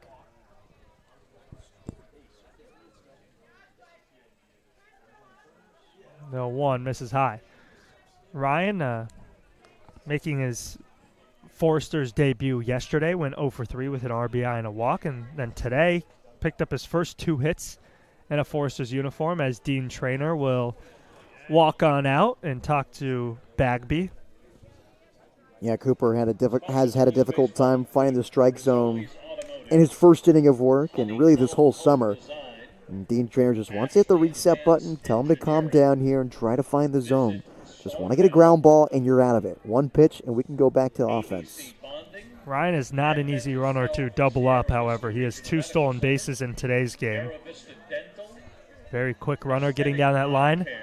And not a guy known for his hitting, however. He is, and they don't give out gold gloves in college, but he would be a gold glover if they did, at least according to his Twitter page. Tons of defensive highlights all over.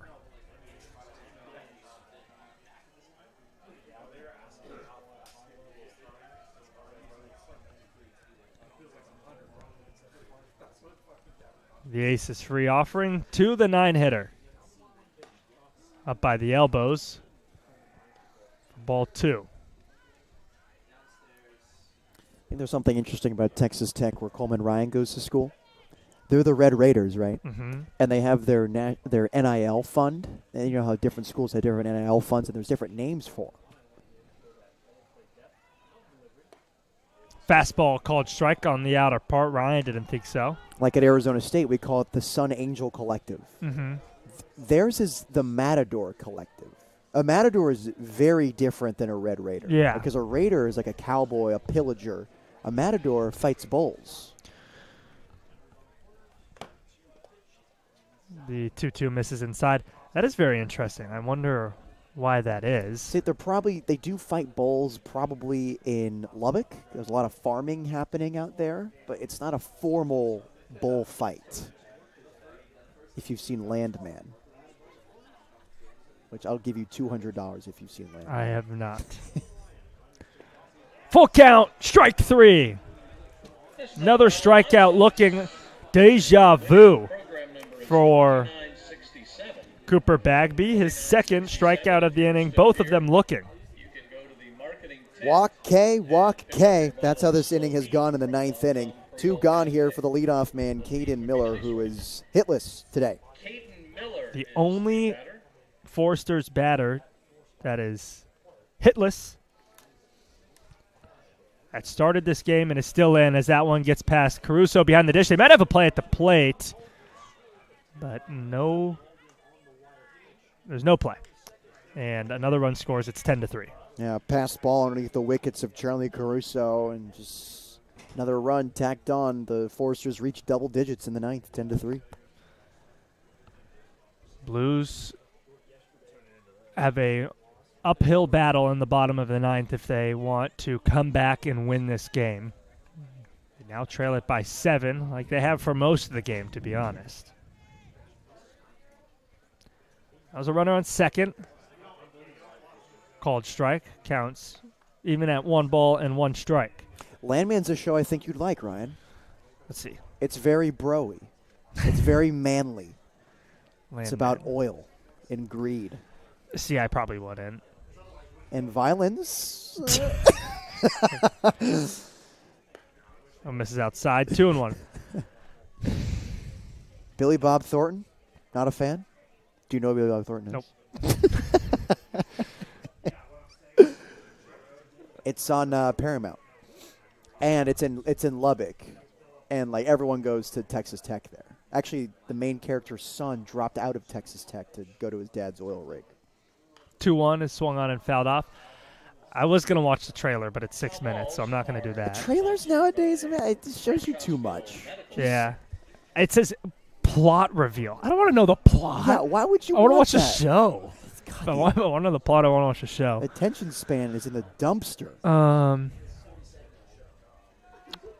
Let's see, there's a cartel. There is. I don't know. There's some gore. I mean, Swinging and missing for strike 3 is Caden Miller. An unorthodox way to strike out the side. As the Blues are back up, down 7. Their last opportunity. It's an uphill battle, like I mentioned, if they want to win this game. 10-3 here on the SLO Blues Streaming Network.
New pitcher for the Sturs.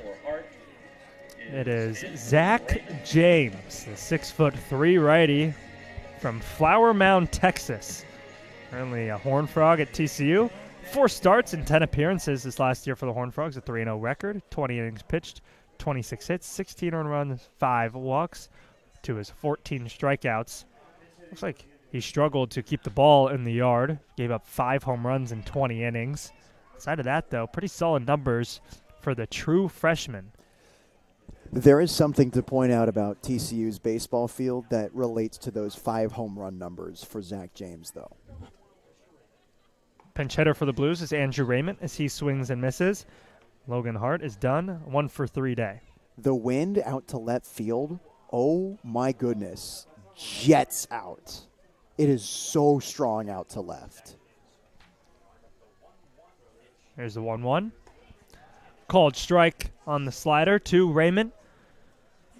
That's Lupton Stadium on the campus of TCU. I like that park.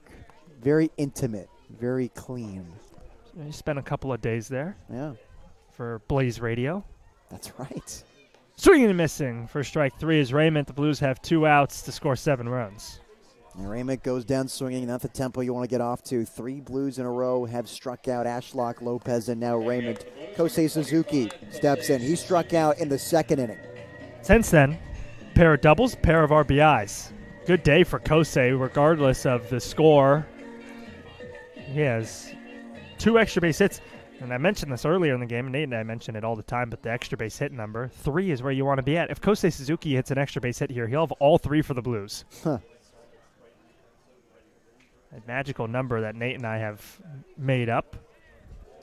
After seeing a combined 7 years of CCL action, we've decided that that's around the number that you need to, be an effective offense in most games. Swinging and missing at the 1-0 is Kosei Suzuki. The aces are free to the righty. Made up is a funny phrase for me. Just out of thin air. I mean, not to say it totally is. It's kind of our yes. It's kind of our baseline, just with all the CCL play we've seen. Broken bat, soft ground ball in the infield. The shortstop Ryan will throw it to Miller. 2 up, 2 down in the 9th. 2 quick, easy outs here for Zach James, who pitched in a 1/3 of an inning the last time he was out there. And it was against the Blues. Just allowed a hit and nothing else. Now Tixenbaugh representing the final opportunity for the Blues. Trailing by 7 in the 9th inning. Blues more than likely going to lose their 3-game winning streak. Beat the Riptide on Saturday, beat the Foresters on Sunday, and then beat the Foresters yesterday, Tuesday. Climb all the way to 9-7 in the CCL and 4th place in the North. The 0-1 slider called strike 2. Kind of a hybrid 4th place because the Merchants are in 1st, but they're an affiliate team, which means they can't make the postseason. So currently the Blues are a postseason team, and they are 2 games ahead of the Menlo Park Legends. Here's the 0-2.